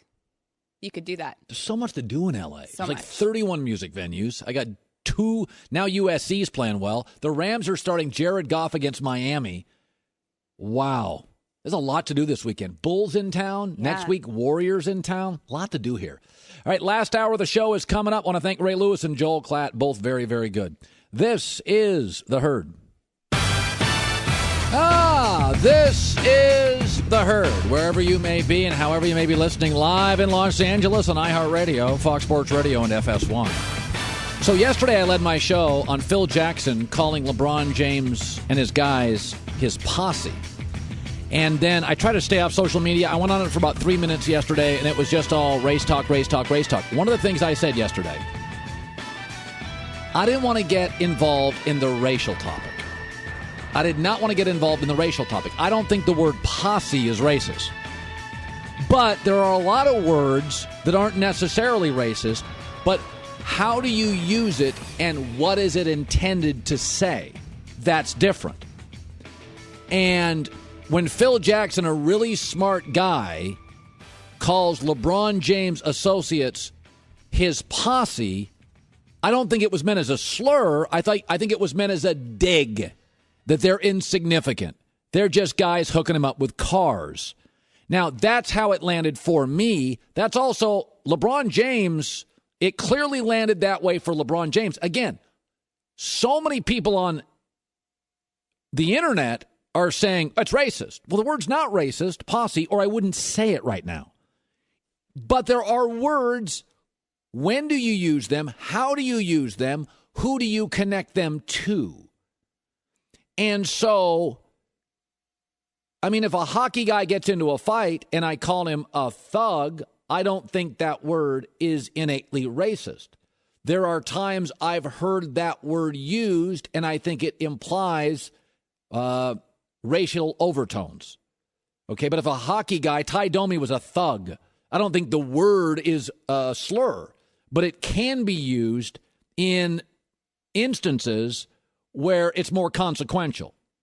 So here's LeBron James reacting to Phil Jackson, calling LeBron's guys his posse. Zero. No relationship at all. I had nothing but respect for him as a coach, for what he was able to do. Obviously, at the helm of one of my favorite player of all time, MJ, and also been there growing up and watching with the Lakers. But I got nothing for him. Okay, now you can claim he shouldn't be offended, but people are offended by different things. This is personal to him. That's how it landed for LeBron. Carmelo Anthony right now, whose general manager is Phil Jackson. This will be tough on radio, but on television, because you're going to hear basketball bouncing, here's how it landed for Carmelo Anthony. He didn't like it either. Well, I would never want to hear that, kind of that word about me and my, I don't want to say cool, but, people that I consider, family and people that I've come up with and been through thick and thin with, I want to be called a tight-knit group or a family. But that's what I consider, those people. So, anybody will understand that. Anybody. I don't think you have to be a rocket science or, an educated person to understand kind of what that means to us. So Carmelo says you don't have to be a rocket scientist to understand what it means to us. Not you, white guy. To us. African American. That's how it lands for us. Don't pretend everything lands the same for everybody. When Trump got elected, some people cried. I didn't cry. It landed differently for different people. But you go to the internet and everybody thinks everything lands the same. Now, Maverick Carter came on our show yesterday, one of LeBron's 4 business partners, high school buddies. And Maverick Carter came on and he said, I understand when we broke into the league, people saying, who are these dudes? He goes, but we're 12 years in now. We have created a brand that is empirical, that is the best domestically in America. Using that word now on us was you were trying to make a point, Phil Jackson. Here's Maverick Carter. I'm no way calling Phil Jackson a racist, but I think the word is disrespectful and demeaning.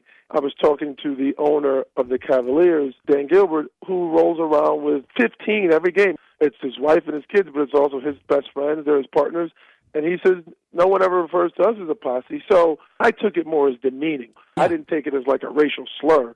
Okay, so I didn't take it as a slur either. Maverick Carter did not take it as a slur. Some may have. I did not. But Phil Jackson can't get conveniently dumb. Well, I didn't think anything. You knew exactly how it landed. This story is about Pat Riley, Phil Jackson, the power brokers in the NBA, now reaching 70, are having to relinquish power. And that's a very difficult thing for older people to do. I don't like to do it. They've been in power forever. Pat Riley's been in power in this league for 30 years. Phil Jackson's been in power in this league for 30 years. And they just don't like the way the game's played now. LeBron comes out of high school with his 4 guys, and they do their homework, and they don't go to a big agency, and they don't use a Harvard attorney, and they don't go to Wall Street. They do it themselves. And people don't like that. I remember when I got into television. I can remember this. So I get into television, and there were like 2 or 3 people you were supposed to use. And I was told, use them. And I'm like, no, I don't want to use them. I'm not going to give them 10%. I'm not going to use those people. Now, as I have gone through my career, I've had agents, I've lost agents, I've been agent-free. Then eventually you find the perfect agent, which I have now. But it was a process. And what I didn't like is being told I had to use people. My dad was a doctor. I didn't want to be a doctor. My dad wanted to be a doctor. I don't want to be a doctor. And so I totally get the LeBron group. Is what they did, they've changed the league. LeBron, smarter than the average bear here, said, guys, we got to team up here. You do get the rich owners and GMs and the presidents, the Pat Rileys and the Phils, they're controlling us. And people are coming to the games to see us, not them. Why are they making all the money and have all the control? We're the ones everybody's coming to see. So LeBron James went to D. Wade, Chris Bosh, Kevin Durant, Chris Paul, Carmelo Anthony. Said, guys, we got to shift the paradigm here. We do not go to an agency. We create an agency. We do not go to that lawyer. We have a guy in our group. He'll be the lawyer. We do not give away 10% to an agency. We create our own agency, and we get players like Ben Simmons. They have shifted it, and the old guys in this league don't like it because it always worked that way. Man, I've been in this business now 30 years, and I have been told so many times, you got to use this person, you got to use that person, you got to use this agency, you got to use that agency. It's almost a racket. And LeBron's like, no, I'm the best basketball player in the world. Me and my guys, we're doing it differently. This was not a racial story as much to me. It was a power story. And Phil and Pat have lost power. They don't like it. It's nearing the end. And LeBron has it, and he seized it, and he's passed it along to other players. And I think a lot of people in this league are very, very uncomfortable. The NBA community is a very small community, largely run by 5 guys. The commissioner, Jerry Colangelo for years, Pat Riley, Phil Jackson, 1 or 2 of the owners. They ran the league for years. And now the players run the league. I don't like it. The players run the league. One of the scariest things in the NBA is when Jay-Z said, I'm going to have an agency. Let me tell you something. That reverberated around the league for months. Nobody liked that because they knew Jay-Z was going to be closer to the players than they were. Every agent in the NBA was petrified of that. Hurt their business. Speaking of business, the LA Rams are finally going to start Jared Goff this Sunday. They could have picked easier teams. The Miami Dolphins just beat San Diego, stayed in Los Angeles, drove up the 405, and now, I imagine, are favored over the Rams. Said from the beginning, you have a game plan, stick to your game plan. Don't watch the Eagles. Don't watch the Broncos. Don't watch the Buccaneers. You run your business. And Jeff Fisher said, I'm running my business. Jared Goff's not ready to start. Now he is. And here's what Jeff Fisher said yesterday.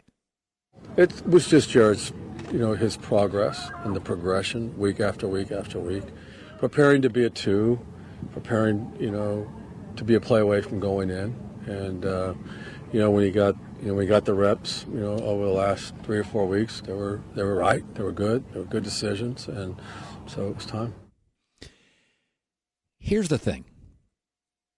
I'm not at practice, and you're not at practice. We know that Jared Goff is probably more talented than Case Keenum. We've watched the tape. We've seen his size. He's a little taller, got a really nice arm. And think about this. Look at how much Tennessee has improved as a football team from week 1, 2, 3, 4 to week 5, 6, 7, 8, 9. Tennessee's a different football team. Well, isn't it possible the Jared Goff you saw in his first week on HBO is better now? Tom Brady, when he was drafted, wasn't good as Tom Brady a year later. Wasn't as good as Tom Brady 2 years later. Jared Goff wakes up every morning, watches film, goes to practice, watches more film. He's at that facility for 10 to 12 hours a day. The HBO Jared Goff is not the Jared Goff Jeff Fisher is seeing now. This is one of these areas where I don't have an opinion on it until I see Jared Goff play. How can I have an opinion? I haven't watched the practices. I've got 30 seconds of practice tape. But I know this. I have, over the course of my career, had shows and new shows. And in every show I've done, from this show to Speak for Yourself to Sports Nation, it takes about 6 to 8 weeks to get it rolling. The critics all want to judge a show after one show. Critics want to watch a show and go, there's the show. Every show I've done, I need about 6 to 8 weeks to build chemistry, feel comfortable. The producers get the directors, get the talent, get the floor people, get the writers. Jared Goff now is 3 months, 10 hours a day, removed from the HBO Jared Goff. My guess is he's better now.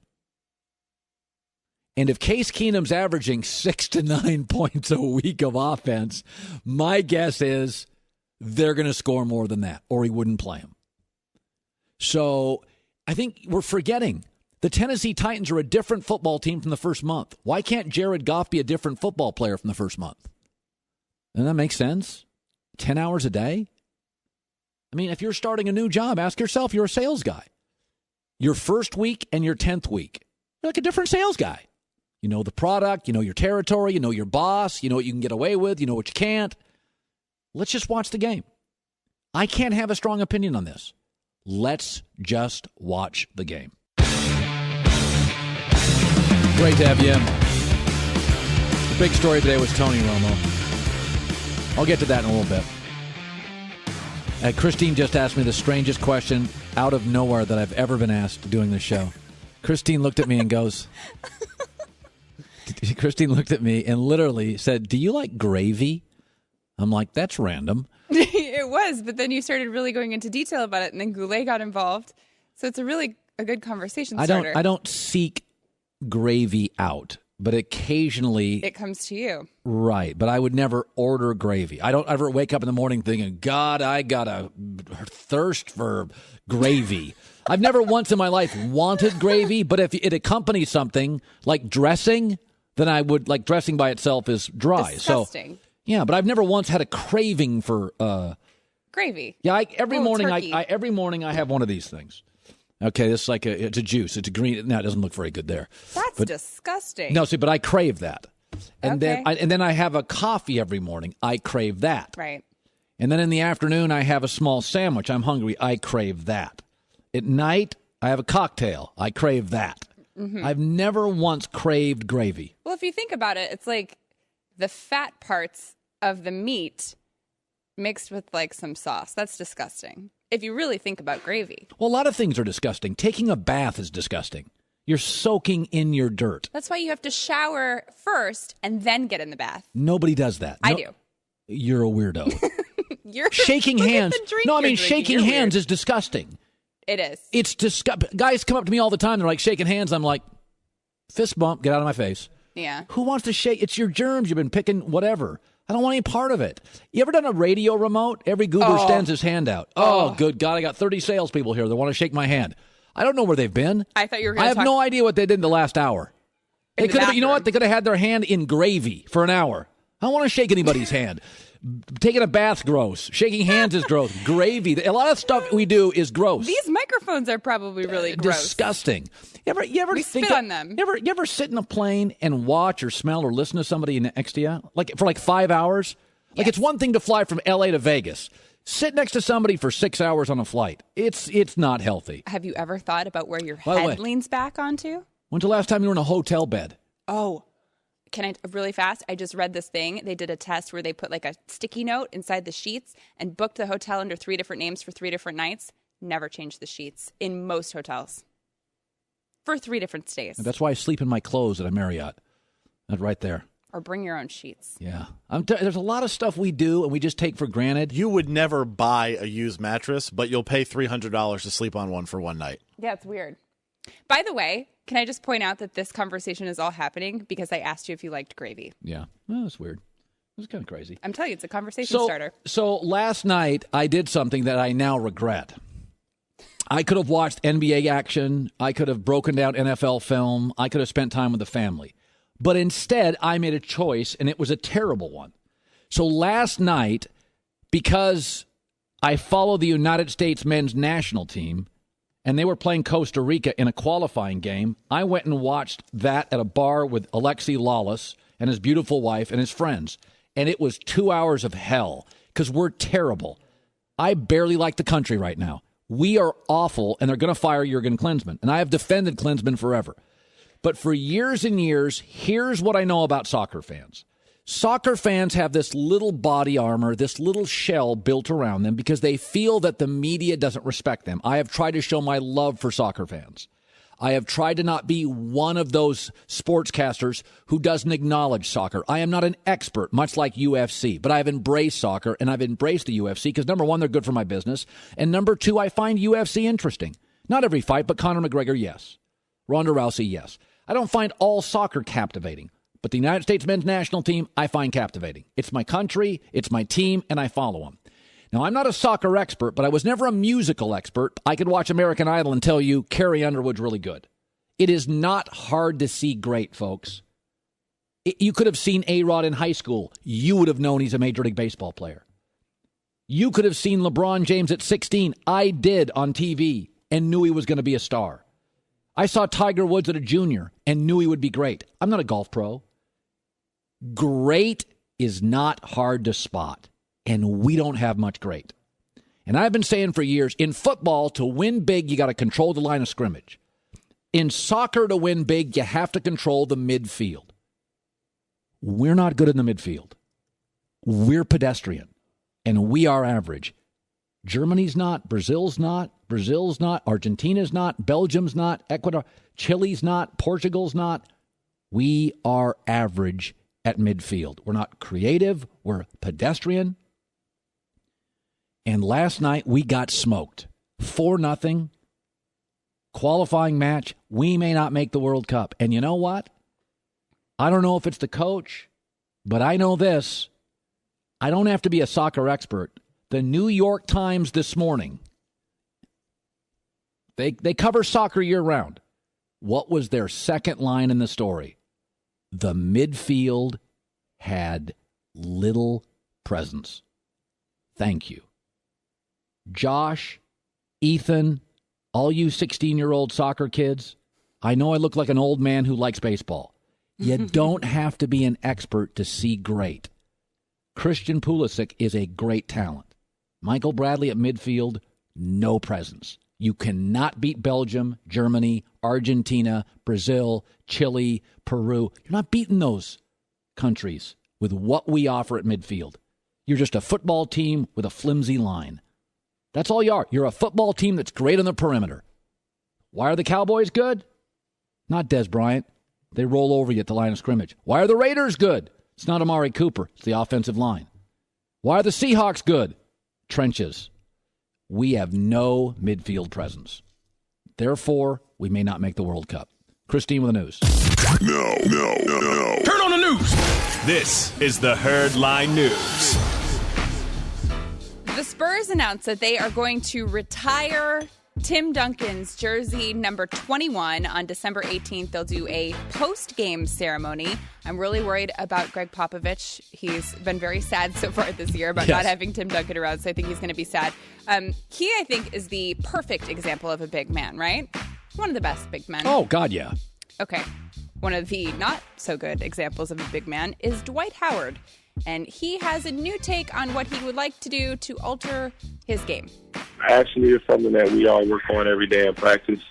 You know what? It's going to happen. You know, it's the beginning of the season. I do want to shoot some threes. I think, you know, that it just expand everything for myself and for this team.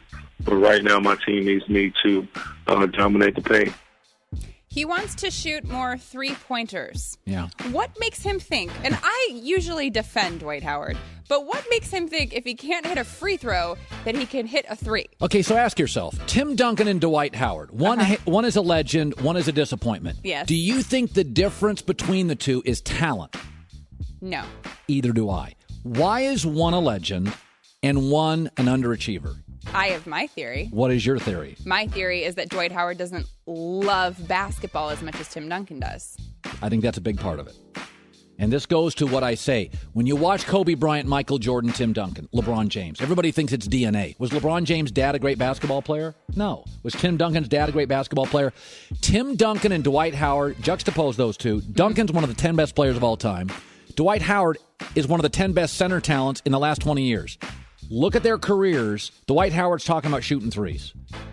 And Tim Duncan just retired with 5 titles. You think it's DNA. You think there's a million guys in this country that are 6'6". There was one Michael Jordan. You win all these titles above the shoulders. Mm-hmm. Your aspiration, your drive, your focus, your will. The fact that he's worried about three-pointers, oh, good God. For the record, I don't think that all players have to have basketball be their number one love. I think that we just are frustrated with Dwight Howard because he had so much potential. I think it has to be your number one love. During your career? I don't think so. Well, it could be number 3 behind cooking gravy. You better love basketball. No, what if, maybe he likes his family life. Well, everybody loves their family. That's a given. More than his job. Well, okay, by the way, so does every coach that Nick Saban beats by 30. Yes, so there's a place for those type of people, but there are also a place for people... Unemployed? No, they're just not the greatest. They're kind of midline. All right. If you want to be midline, okay. Conor McGregor's coach, John Kavanagh, is suggesting 2 potential opponents for McGregor's next fight. One of them would be Nate Diaz. It would be the trilogy fight, and they would fight at 155. The last 2 times they fought, it was at 170, and they've split those. So it would be for the title. How big do you think this would be if we saw this for a 3rd time? It would be gigantic. It wouldn't be as good as Floyd Mayweather, but it would be gigantic. McGregor-Diaz would be a great fight. Mayweather-McGregor would be an awful fight, but that would be more of a fireworks show. The Diaz-McGregor is as good a fight as I've seen in years. Yeah. I don't want to see it too played out. I feel like maybe we could wait a little while. That's what Dana White thinks. Yeah, because we've seen them fight twice now. I do think it should be settled considering that they're split, but I'd rather see McGregor fight some other people. And 30 pounds. We're talking about a 30-pound difference for Nate Diaz. That you have to be a different fighter and learn your body at a 30-pound difference. Yeah. And finally, you're going to love this one. A Browns executive says RG3 is on pace to play again this season. That's fine. This also comes on the news. A Browns VP says he believes there's a much brighter future ahead for the Browns. Yeah, I think if he's healthy, let him play. I mean, I don't care about the Browns, but if RG3's, he's better than Cody Kessler, right? No, for sure, let him play. Are the Browns just delusional? I feel like at a certain point, if you're just delusional, you got to go. Yeah. Let's get someone. I thought we made a rule in the show we're not going to talk Cleveland Browns. We can be done now. Okay. I'm good. Christine with the news. Well, that's the news. And thanks for stopping by. The Herd Line News. News. It is funny that I thought earlier today, can we play that Cam Newton bite again? It really is interesting that of the one thing you and I agree on a lot of stuff, and we disagree on a lot of stuff. But it is funny how you and I have Nick Wright's the same way. Mm-hmm. Like, Nick Wright is a complete believer in celebrations. Yeah. And you're now you're both younger than me. Mm-hmm. But it's really funny about this. There are certain things, like when you go on a date, now I can't speak for women, but if a guy is listening to me or watching me right now and you go on a date, okay, aren't there certain things, regardless of her appearance or her intelligence, if you found out in the first 2 or 3 hours, they would be like, oh, I'm not going there. Sure. Now, I can't say what those things are, but there are certain things that if a woman goes on a date with a guy and he is charming and he's handsome and he's sweet, but he does say during dinner, I've got to be honest, I cannot keep a job. She's probably checking him off the marriage list. Yes. Okay, it's the same thing. If you could be the nicest person in the world, but if you're knocking down about 9 Marlboros an hour, probably not going to marry a chain smoker. Yeah. Yeah, I mean, seriously, I'd just be like, check that one off the list.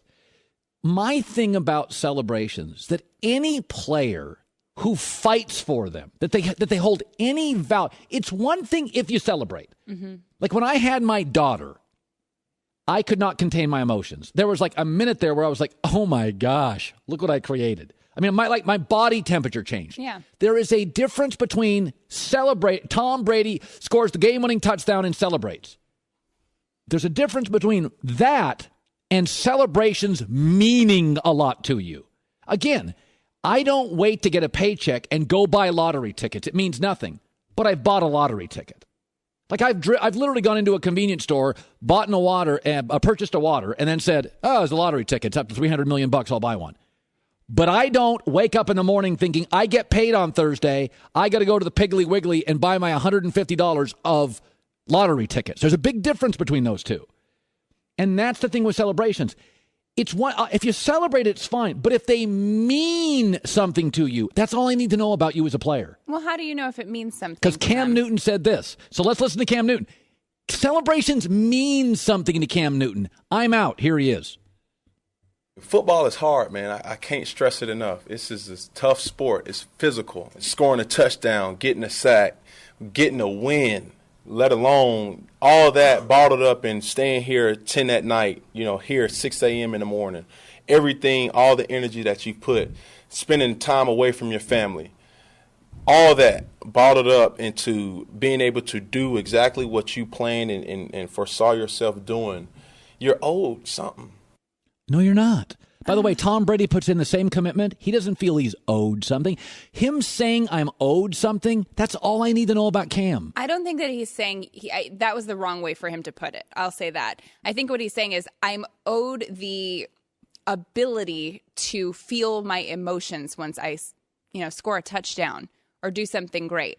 And I don't necessarily know that it means something to him. I think it's just that makes him who he is. Okay, but he's in the offseason, he came out and said, I'm not going to dab anymore. He didn't just ad-lib the dab. Like, guys just don't ad-lib their celebrations. They've clearly, when you watch them. Well, he did that dab so much, it was like second nature to him. Yeah, but when he first did it and he first thought about it and Odell Beckham does his stuff, again, if certain things matter to you, like you ever interview somebody? If you go for an interview, if let's say, okay, Christine, you're the boss, and do we have a sound effect for a door? Let's make this sound like a real interview, John. I'm already putting you on the spot. So Christine Leahy runs, it's called Leahy Incorporated. You're the boss. That is my business. Perfect. No kidding.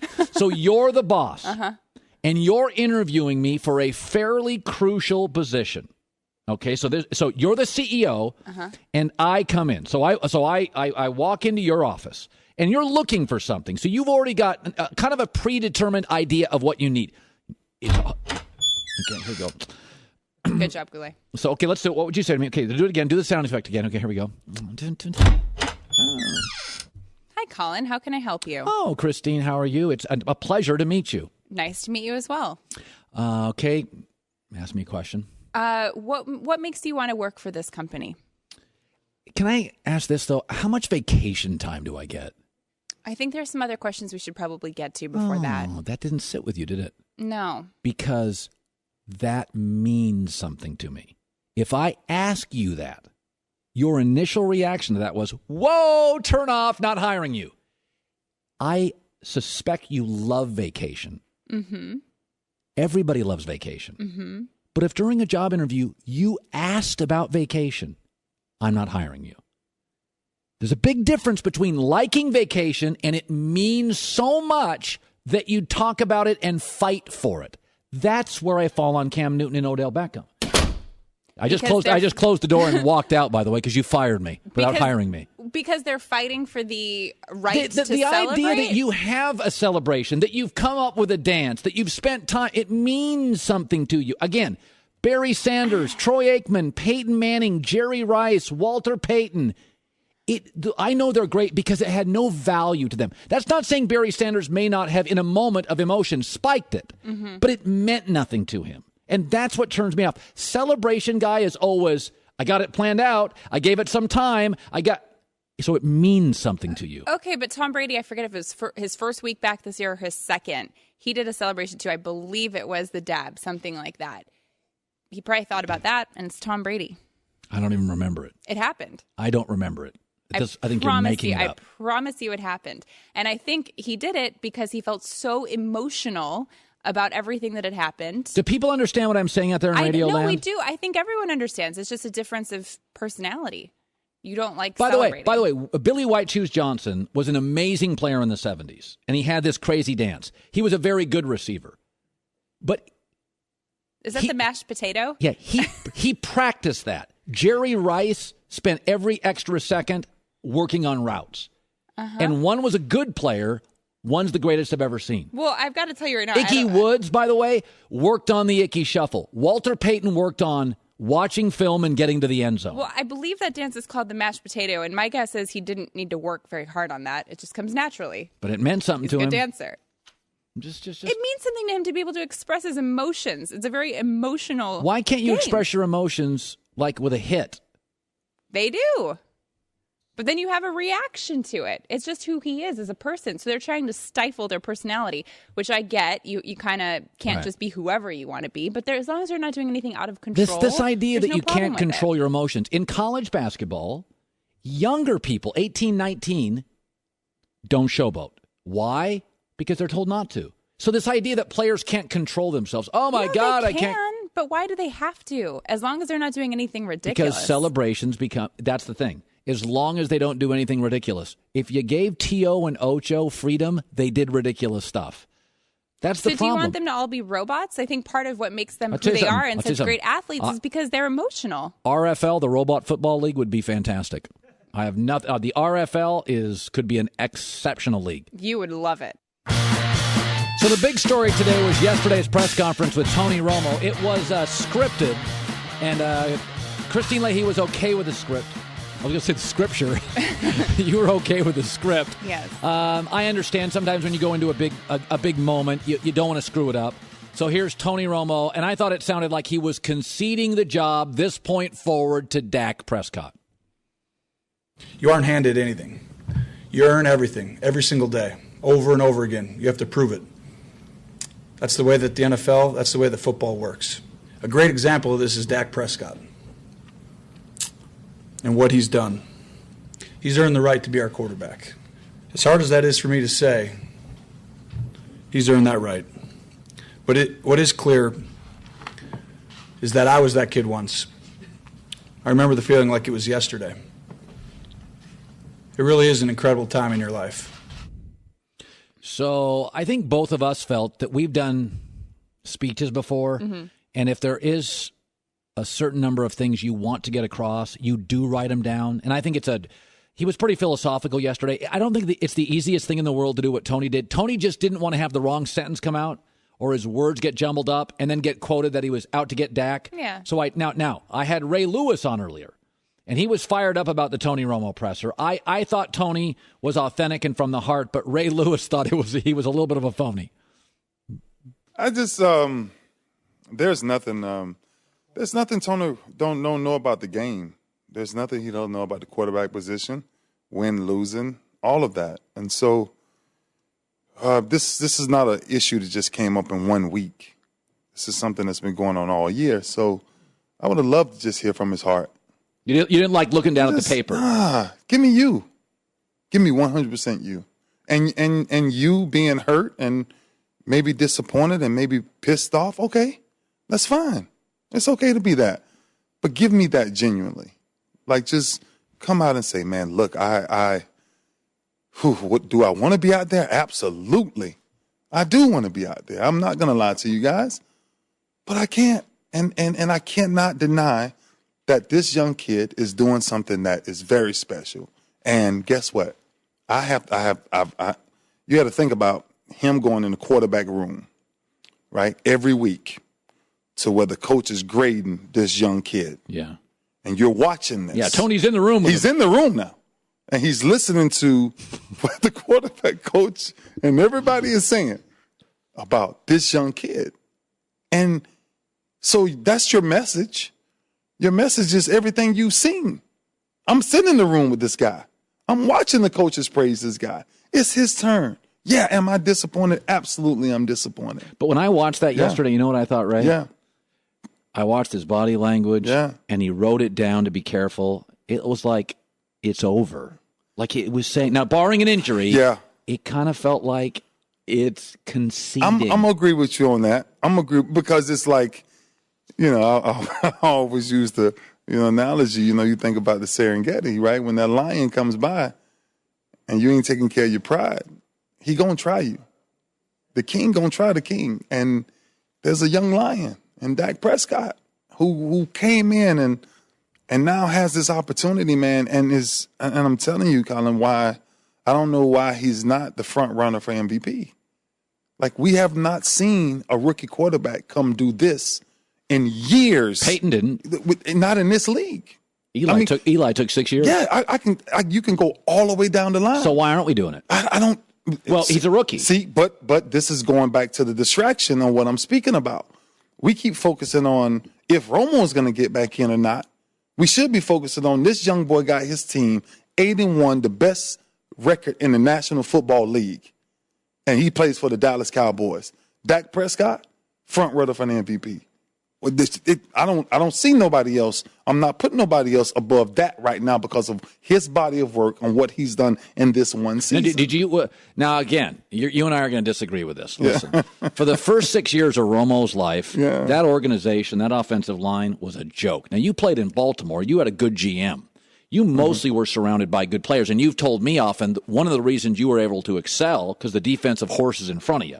Sure. Tony for 6 years ran for his life. Yeah. And so I think he's underrated. I think Brady's always had good lines. Peyton Manning always had stars, Edger and James. And so I heard you don't like Romo.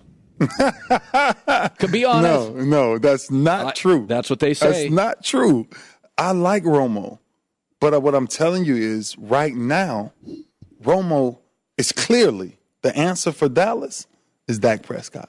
Men and women lie, right? But I believe numbers don't. And one thing about the harsh numbers is where in Romo's position, all of the fundamentally things that the infrastructure that they put around that, go get the best offensive line, go get the best running game in DeMarco Murray before you let him go get a beast wide receiver in Dez Bryant, go get all of these pieces, go get a Hall of Fame tight end in Jason Witten. Let me tell you why I like the quarterbacks why I like the Cowboys, because everything infrastructure-wise is in place. And the one thing that they were missing, maybe, is Dak Prescott. Ray Lewis earlier today, very intense.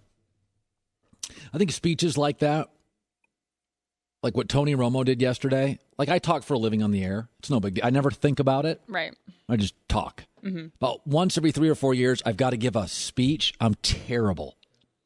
Oh, I'm terrible. Because you probably make too many notes. No, because it's too important. Like, I'm good at just talking. Mm-hmm. But like Tony Romo yesterday was not just talking. He had to make a statement. Yeah.